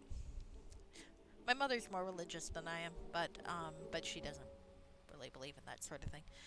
I kind of slipped up though, and what I did was it was Thursday night, Friday morning, just after midnight. I had a piece of lunch meat, and I'm not sure if that counts or not because I don't know if the no meat on Fridays thing is supposed to be from like sun up to sundown or like sun up to the following sun up, or like does it start when I wake up in the morning and then go for 24 hours, or does it start at midnight? That I don't know. I've always kind of wondered about that, and I've always wanted to ask, but I never. I don't go to church, so I can't really ask the father things like that. I also wanted to ask when the WB came out with their biblical show, or maybe it was CW. I don't know. It's like if we would go to hell if we had impure thoughts about the actor playing Jesus, and then I wanted to know is am I going to hell if I think the actor playing Judas is hotter than the actor playing Jesus? Now, I don't know this. I actually have not seen any of the actors who play these, so but it's the CW, so I'm assuming they're all hot. It's like, but what if you do like the bad boy better? Are you going to hell? God has not been able to tell me that. Um, but I'm also kind of informally prohibited from asking the priest that because I would probably he would probably think I'm not serious and making fun of him. But I am serious. I want to know. I want to know exactly how the rules work, and no one can really tell me. The thing is, though, also, the funny thing is, the priest at at my mom's parish is actually a priest who worked at the school I went to when I was a kid. Because I went to Catholic school for about 3 years, from kindergarten to third grade. That went about as well as you might expect. um, uh, I'm generally well behaved, and I'm the sort of person who always like wanted approval.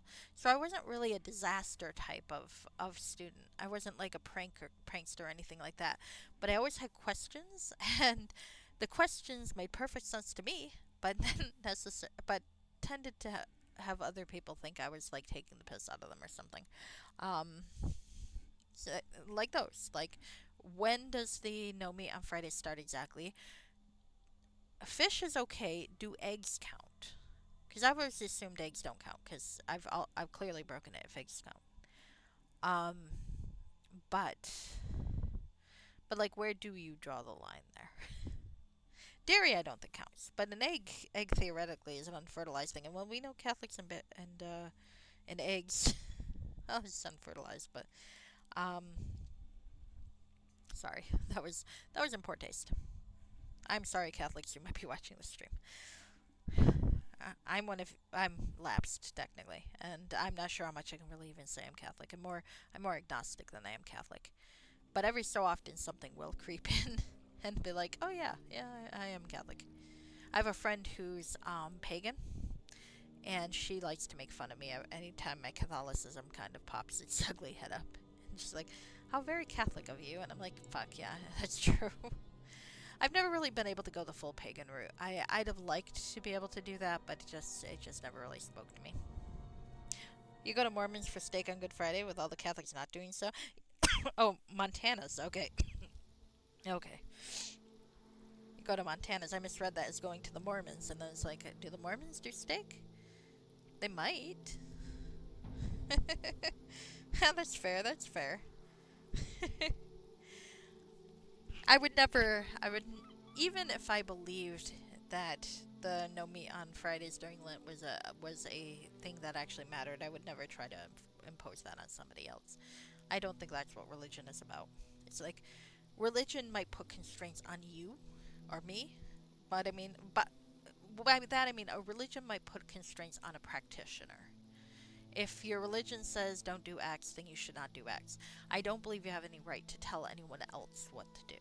It's like, and that I think is a problem that in America we have a lot because we have people who think that they can tell other people what to do because their religion says X, and sometimes their religion doesn't even say X if you look. But let's say for a second that their religion says X, they think that all of us, even if we don't practice said religion, should also follow X. And I strongly disagree. Alright, so I've killed a crab, but now what? I don't see any area transitions. I feel like I'm missing something obvious. I might go back to see the crab. Maybe I missed something there. Alright, one sec. There's a cat on my lap that's kind of... Oh no, there's a dead person. Okay. Never mind, I just wasn't close enough. Okay, I wasn't thorough enough. Hi! But definitely I think you should take advantage of the fact that the Catholics aren't hanging around. That seems perfectly legit. God, steak sounds really good. Well, tomorrow's not, not, not a Friday, huh? I'm very suggestible, it's awful. I have bought a blanket on Amazon because I saw a misplay commercial that talked about a blanket from Amazon, and I'm like, that sounds like a fantastic idea. I'm gonna go do that. It's funny because the commercial was for misplay, and it did not inspire me to do misplay. It did inspire me to buy a goddamn blanket though, and I have that blanket right now, and it's quite nice. Oh shit! It didn't work. I can't resurrect you? Why can't I resurrect you? That's rude and unfair. Hold on, I'm gonna try this again. Maybe I waited too long. I slept.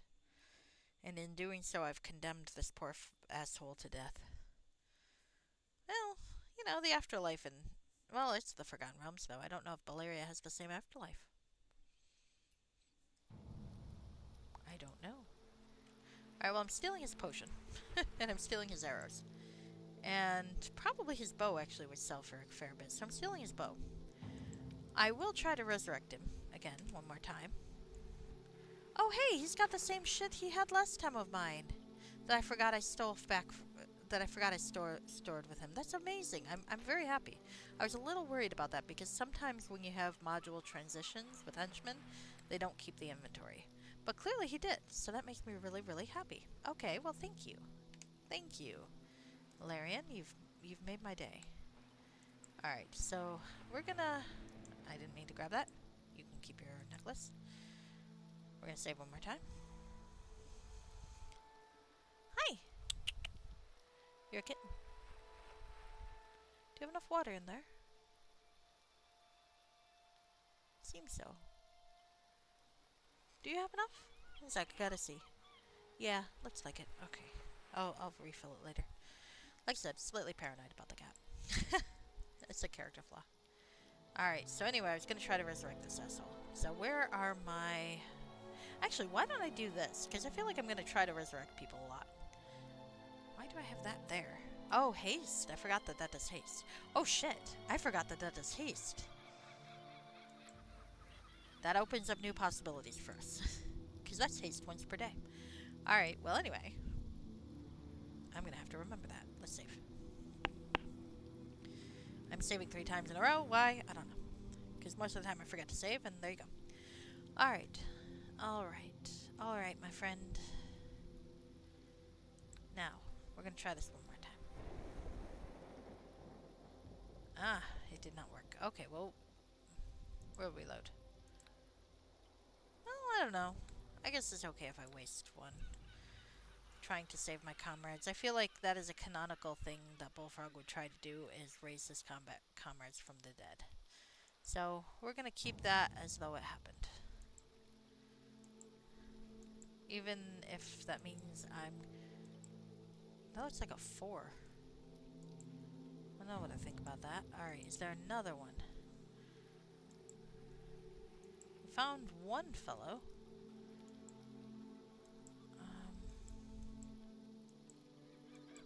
Can't get any farther out this way. So, one more body than we had before. One more body than we had before. Alright. The only area of transition we've got is this fucking cave. So let's go back in the cave and see if I missed something. I probably did. Hello, baby girl. What are you up to? What are you up to, my sweet girl? She is so cute. You can't see her right now, but she's really cute.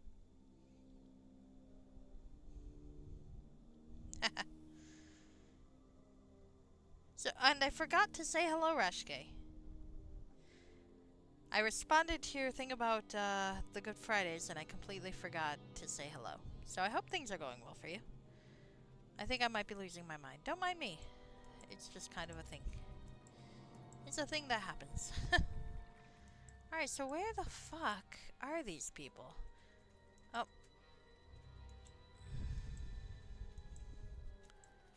I feel like I'm going in circles. Well, there's the remains. That's good to know, but it's not what I'm looking for, really. There's a ruined book. Ah! You found this book inside a metal box, inside a giant crab, inside a small cave. Although most of the pages have been dissolved, you can still make out the title, Legend of Gothra, Lizard God of the Akan Mabir. Well, that's kind of cool. Alright. So what to do, what to do, what to do, what to do? Fucking hell. What can I do? What can I do? I don't know what to do. I hate to ask, but am I missing something really obvious? If you are here, Rashke, please feel free to let me know if I'm missing something really obvious. Because I feel like a dipshit, and I'm not really sure what I'm supposed to be doing. So that makes me think, because this module isn't a tricky module in terms of puzzles that I've seen so far this series. So what that's telling me is that I have missed something. Outside there's a path north. Okay, I'll look for that. Okay. I thought I must be missing something obvious because Baldacaren isn't that sort to try to trick in that particular way. Oh, there we go. Duh. I thought I looked here, but clearly I did not. I might want to talk to the monkey as well. Does the monkey talk? I did not even think to do that. Okay, I will do that. Hello, monkey. The monkey looks up at you with a smug expression. He's wearing your necklace. Hey there, little guy. What's that you got there? He actively slip at you. Can I have that necklace? He opens his mouth. Want food? I offer him some food. As you reach forward, he scampers away. So that didn't work. Let's try again. Maybe monkey see, monkey do, yeah? We'll try that. Alright. What you got there? I smack my lips at him. He smacks it all excited. I smack it again. Cautiously approaches. Smack again. Turns around and shows you his butt. Scratch him on the back. He seems relaxed. Take the necklace. You grab it from the monkey. He runs away startled. Huh, I didn't even know I was missing that. Thank you. North, south, same thing. Whatever. Like I'm gonna fucking know what direction it is. I'm not gonna judge you. Is the monkey following me now? Hi. Hello. He runs away, and then he follows me. Okay, he's a cute monkey. I kind of feel bad about stealing my necklace. It's just fire resistant. It's not that big a deal. Alright. But, thank you. I hope I didn't miss any other corpses around here. But, you know what? Fuck it. Let's go. Let's go to the wild shores. Here below the jungle canopy, the sound of rain gives way to the noises of 1,000 birds and insects. These are quite nice. I like the vines. Pistoui. Va-va-va-voom.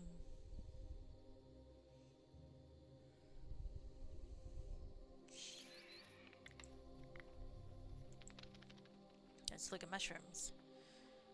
Let's steal some mushrooms. Let's get high. You wanna get high? Remove disease? That's getting high.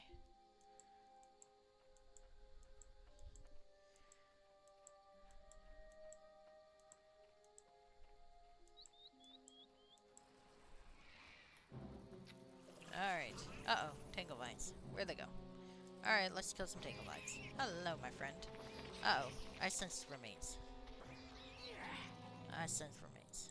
Is that a dead person of ours? Nope, just arrows. Okay, fine. Where's the fucking thing? There it is. You will Hi. regret that. I get stabbed in the face? I thought you might.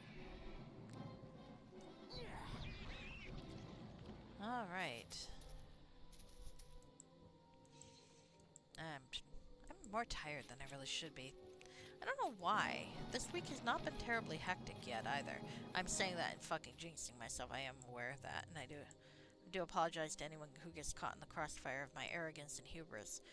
But, I don't know, I'm just tired. I think maybe I'm coming down with a cold. So this is probably not going to be one of those nights where I say I'm going to only be on for 2 hours, and I stay on for much, much longer because I have to beat the game. This is not going to be one of those nights. I'm probably going to be stopping at 2 hours. I am beat. Tomorrow, I should be on Frog Pond Academy. That's at Effector of Changes Station. If for some reason it is not on, I might be here. Might not. But I think it should be. Effector was with Emmy Andrew at PAX, though, so it is possible he'll be too tired to run the game. I don't know. I'm hoping not, though. But you know, if he is, I'm not gonna judge. That does sometimes happen. But I am looking forward to playing Igor Knock. I haven't gotten up to very much mischief lately. I feel like I should. I feel like I've been amiss. Igor's kind of a goody two-shoes compared to others in the group, so. But I enjoy playing Comic Relief. I very rarely play the dramatic lead when it comes to these sorts of games. Well, it depends. There's actually one or two I do. There is a Changeling game I'm playing with a friend of mine over Discord. It's kind of on semi-hiatus right now. But there, I think I possibly am the dramatic lead. My character. He wasn't supposed to be, but I'm just like I'm the person that's on most often, and like so I'm able to interact really quickly whenever something happens. And I created the character to be very dynamic. Because I ran a play by email with my same friends, and they're wonderful people. They're great world players. Honestly, though, they're too considerate. So what would happen when I was running my game, I'd find, is that I give them some prompts to go places, but if I wasn't really obvious and I gave them options, it's like no one would really step up and make the decision. It's like they didn't want to monopolize things or be bossy, and it's like, okay, but then nothing happens because you're all waiting for someone else to like make the call. So I decided when my friend was starting this game that I was going to make a character that would be in motion, so that even if like I don't consider the character to be bossy. I don't think he's that kind of character, but his intent is that he sees a path, he goes for the path. If there is an option in front of him that looks like it will accomplish what he needs to do, he will do it. He's a very straightforward person. It just happens that how he sees the world is a little off kilter to everyone else. So he'll take the straight line, but the straight line from anyone else's eyes would look like it's going from this corner to this corner instead of straight ahead. But I think I kind of might have monopolized myself into main character status there. Or possibly my friend who basically is playing a variation of, well, an angrier rabble-rouser who has a kind of Captain America sort of, was like frozen on ice for a while thing. They might be the main character. But, or possibly my other friend who's playing a character that had a bedlam incident and has a lot of connections and such. So I think we're all main characters. There's only 3 of us, so we can get away with that. A bigger group, you can't all be the main characters, possibly. And in those cases, I'm usually playing the comic relief, which is fine. I like playing the comic relief. Hi. Hello, monkey. Igor Knocky Knock is not a dramatic lead, I'll be honest there. I mean, I guess he could try. Maybe I should talk to ARC about that. See if one day we can make a dramatic plot for Igor. And see what happens. Shit, this is a tiger. This is not going to end well for me. Especially since my ghostly visage ran out. And I forgot to put it back on. Oh shit. I really forgot to put it back on. Okay, well now it's on. A little late. Better late than never, I suppose. Please don't kill me before I can... I don't want to waste all this healing items, do I? Larian, are you not a fucking cleric? Can you please do something? This fucking asshole. Alright, there we go. Oh, nope, now I've set Larian up to die. Sorry, Larian. Larian. Why do you suck? Because you don't have... Yeah, that's the problem with hiding in plain sight. If I've got a henchman, it pretty much does not do what I intended it to. And Larian's gonna die. Unless it can... Oh, he killed it. Okay, good job, Larian. The downside of hiding in plain sight. I didn't think about that, but it is kind of true. Alright, and we don't really have a place to rest, do we? Oh, we can. Rest in the jungle. Alright. No prophetic dreams, so that's good. I'm healing. Larian is healing. And we get to see what's on this hill. Is it a silent hill? Maybe. No, sorry. That is a terrible joke. It's not even a joke. It's not even a pun. It's just like, it's dumb.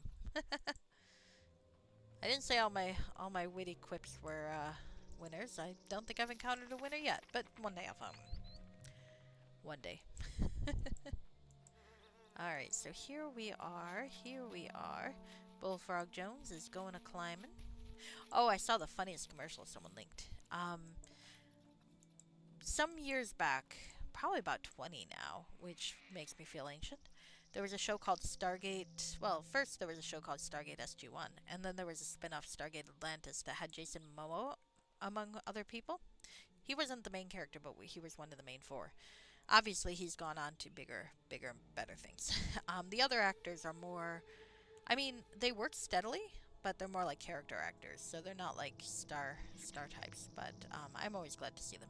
Oh, it says the words. Umaku Abedakar Gothra. Oh, fun. Fun. That sounds like a brilliant thing. Umaku Abendakar Gothra. Let me put that in my journal. Oh, I already tried to do that and it failed. Okay. Umaku Abendakar Gothra. Okay. But anyway, Jason Momoa was on this before he became really famous. And the others are character actors who are good, very good at what they do, and I'm very much like them as a fan. They have not reached quite the same success, but that's okay. I'm not sure they want the same success. Maybe they do. Who knows? I don't know what actors want. But there's this very funny Guinness commercial with Jason Momoa and the guy who played the lead of that show, who I guess according to tabloids and stuff they stayed friends. And you know, I will say about Jason Momoa is like, for all that he's a star, and he's a huge star obviously, um he doesn't he seems to really genuinely like his time on Stargate, because he brings it up sometimes for no real reason. Like, I was reading, there was some interview or article or something where someone was talking to him about how cool Duncan Idaho's name was. And he's like, yeah, it's cool, but I've played a lot of characters with cool names. And he lists a couple of them, and one of the characters he lists, like the second one he lists, I think he lists Khal Drogo, and he lists Ronan Dex. And it's like, aw. It's like, I assume if he had a bad time on the show, he would not have brought it up so casually. So that makes me think, hey, you had a good time on the show. Wonderful. But anyway, it's a Guinness commercial, and it's very funny. Um, it's he's in some sort of sake restaurant, sushi restaurant, opening an envelope, is cheering wildly, yay, yay, calling up the actor, going, where are you, running through town, causing chaos. Gets to what looks like this Irishy pub type place. Irish American pub type place. I'd imagine if you're European, there is a different connotation there. And where the guy who's from Stargate is sitting there, and he runs up going, "I'm fucking Irish," and it looks like it's like an Ancestry or 23andMe sort of a printout, and he's looking at it going, "You're 2% Irish." It's like, and some girl there is going, "Well, with that spirit, it's enough," and include they all cheer and drink Guinness because it's a Guinness thing. St. Patrick's Day. I thought it was a very funny commercial, so I spoiled the commercial for you. Sorry, but you can go Google it, and it's adorable. I don't know why I started talking about that, but I guess because I just saw it before I started streaming, and I was like, "Oh, that's really nice." Now the actor who played the lead in Stargate Atlantis, he's aged quite a bit. He looks good, but damn, because some actors, you look at them and after 10, 20 years, they really don't seem like they've aged. And then you've got some who like, yep, they seem like they aged. He looks good. He's definitely aged, but in a good way. It works for him. I think he was on General Hospital for a while. I think Alexis killed him with sex. Well, no, I think later on it was determined he was actually murdered, and someone like dosed him. But I always kind of thought it was funnier when it looked like she killed him with sex. It's like that. That just sounds like the sort of thing that would happen to Alexis. All right, so something's going on here. Am I supposed to say the words? Because I'm not sure what else we do here. All right, you know what? Let's try saying those words. Let's see if it'll do anything. Am I going to regret this? Probably. Am I going to regret this? Probably. But I'm not really sure what else I can do here. So, the voice said these words. Let's try saying these words. Umaku. Abandakar. Gothra. Oh, nothing happened. So that's not what we were supposed to do, clearly. It auto-saved, so something is supposed to happen here. Did it not trigger? Or did I just not go far enough? Alright. I've been on mountainy paths before, so I'm just probably not going in the right direction. Okay, here we go. We're fine, we're fine. I'm just not used to the different map textures, and I don't remember where the fuck I go. Again, I hear the voice in my head. It repeats the word Gothra. I'm guessing that is not the same as Mothra. Or Godzilla. Then again, perhaps it is. I don't know. Let's find out.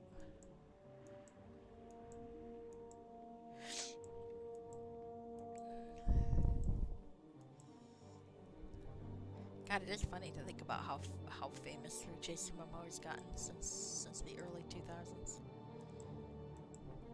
And well deserved. He's a good actor, very good looking. He deserves all of his fame. It's just kind of funny. Oh, there's a Asabi warrior. What's an Asabi? Asabi. Ah, thank you for telling me, Beldecairn. Asabis are desert-dwelling reptilian humanoids who are often found as mercenaries or slaves in the service of evil creatures. The average Asabi male stands nearly 7 feet tall, and their thick, pebbly skin is brown or gray in hue. They have yellow, egg-shaped eyes with horizontal slit pupils. Neat. Alright, now I know what an Asabi is. Let's go kill this guy. And I should remember to use my Rod of Visage. Alright, there we go. Should probably also remember to use the fire, but we'll leave that alone for now. So who is doing the tentacles? Did that hit you, Larian? Did you tentacle this guy up? Because I mean, it worked, but I feel like it's a little bit, questionable. Oh, no, I think he's killing a tentacle. Well, maybe not. I don't know. What are you doing? Oh, there's an archer. Alright. So there's another one. Where's the fucker? Oh, there he is. He's like camouflaged. Probably not really. I'm just really bad at picking out details. Hi. There we go. There we go. We got a scimitar that's not useful. A longbow ornate. That's kind of nice. Probably gonna leave it. Alright, let's see. Unless I think it'll sell. Well, maybe I will. Bullfrog does like to sell shit. No, he doesn't. He hoards everything like I do, but he tries to sell shit. Ah, that's not what I meant to do. Stop that! Sorry, my computer must be. Oh no! Babe, it's fine, it's fine. Come here, come here. I startled my cat. When I squeaked like that, she was like, she squeaked back at me. She's adorable. It's alright, you can come here. I'm not gonna get up right now. So, my cat has this habit of, after her explorations, standing on the stairs behind my head and squeaking at me. And I finally learned. Oh, here we go. There's a fucking bridge up here. I finally learned what she wants, which is she wants attention. Particularly, though not all the time. Sometimes she just wants general attention. She will want me to hover over her and pet her while she eats her food, which is adorable, and I'm happy to do it, but I can't do it like right now because I'm kind of busy. Poor baby. I'm sorry, baby. I will come later. But I now know what she wants. Bedtime for you. Say hi to Gother for. I'm not sure if I'm going to be on long enough to say hi to Gother because I'm going to be getting off pretty soon too. But we'll see. If I get to Gothra, hopefully I can kill him, and that does seem like it'd be a good ending. Or let's just get murdered by a bunch of wasabi. Hey, wasabi fucker, come here. I feel like being a wasabi fucker would kind of hurt, wouldn't it? I mean, how do you fuck wasabi? Are we thinking of using it like more of a lube? Because I feel like that would really hurt. Or are we thinking like, are you fucking a plate of wasabi? Or like American Pie style? How would someone fuck wasabi? It is possible that I should not, that I should not be streaming right now. Because these are the kind of thoughts that don't need to be shared with the world. I think my mother would say that, and she is probably right. She is like Squid. She does not call me Squid, but I'm not going to say my real name, even though folks who have paid attention probably do know what my real name is. Certainly I know Emmy's used it a couple times. I think a Vector has too. And I've used Emmy's. So. Who's this we? You never thought of fucking wasabi? Oh, well, that's not my fault.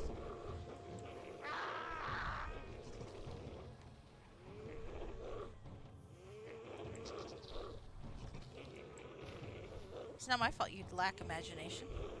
So then the question remains, how do you fuck wasabi? And I feel like any version that pops into my head would be kind of physically unpleasant. Oh shit, I'm gonna die. I'm too busy thinking about fucking wasabi and I'm dying. Alright. Let's stop trying to fuck wasabi and start surviving. Thank you. See, this is why you shouldn't be asexual, though, because you get weird thoughts about sex sometimes, and then you have to share them with the world. Unless you are asexual and you don't do that, in which case, well, fuck, I'm weird again. That's fine. I'm used to that. Oh, jeez. These guys are just picking me off. I have done something foolish, haven't I? Alright, let's reload. Alright. When did I save last? Oh, fuck. That's a long time ago. Well, I'm dead anyway, so I'm gonna have to. Alright. I might actually call it quits here. Because I'm probably gonna have to exercise strategy. One thing the internet has taught you, people think of weird things. What's it? There's a rule for that. It's like whatever you can think of, someone shift it or written porn about it. And the dog and the cat are doing their thing again. Yeah, basically. I used to have some infamy in my college circles as being the person who could find the terrible fan fiction written about any pairing, and I could. I was very good. Now I'm out of touch. Well, actually, now all you gotta do is go to Archive of Our Own, and you'll find it all yourself. So it's not a big deal. But back then, it wasn't quite so easy to find the terrible, terrible fan fiction, and I was very good at finding it.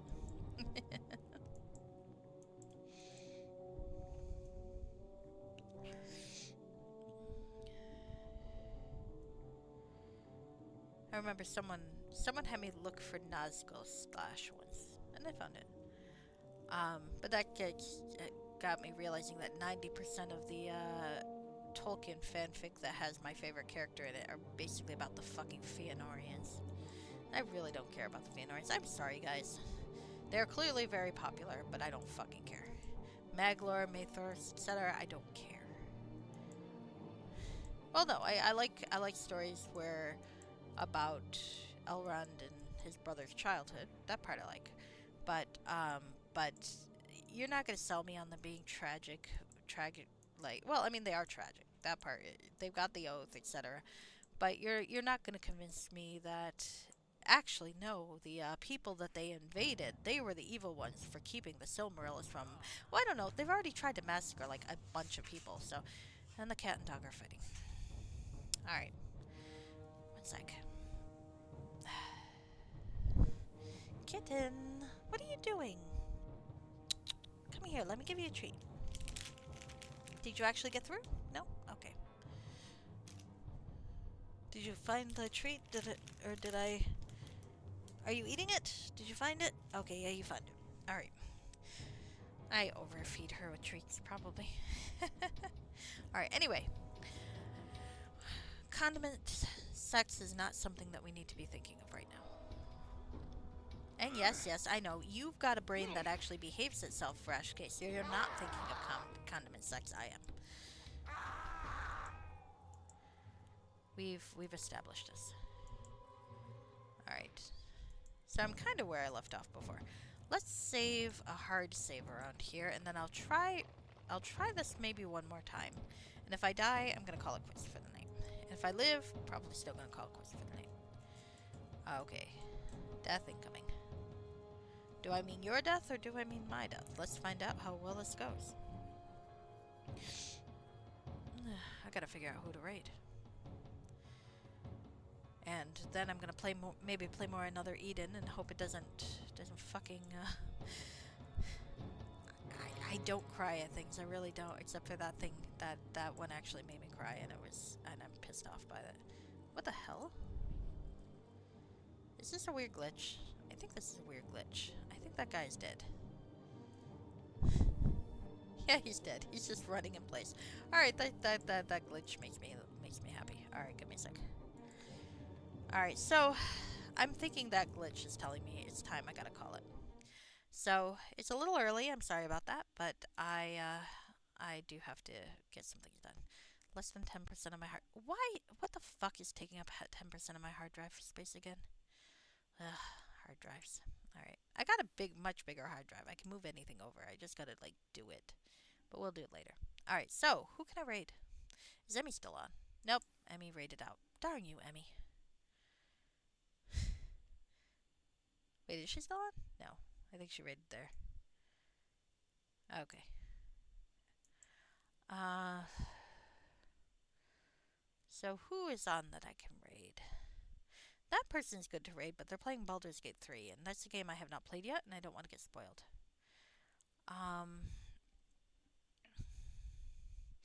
Clearak is doing Legend of Zelda, that's always fun to watch. Skyen is playing WWE, also fun to watch.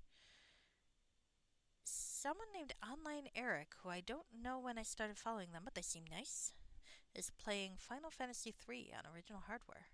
6, really. That actually sounds fun, and it's a new person. And Easley's doing Final Fantasy 9 speedrun. Faux Retro's doing Final Fantasy 9 for the first time, too. Ooh. Alright. Damn, I got some good choices.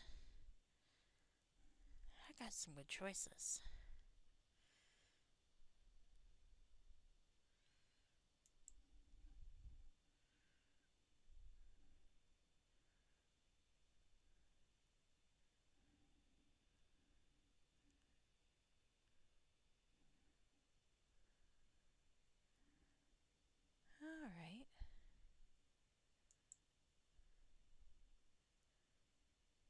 I did annoy Faux Retro yesterday, but they've got an away message up, so maybe not. Alright, let's raid Online Eric. They are new to me. But they look like fun. And Final Fantasy 6 is always good to watch.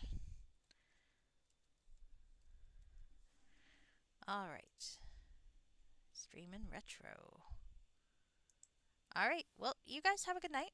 I'm going to go and do other stuff and try to make peace with the cat and dog again. And maybe get some caffeine. All right. Have a good night. It was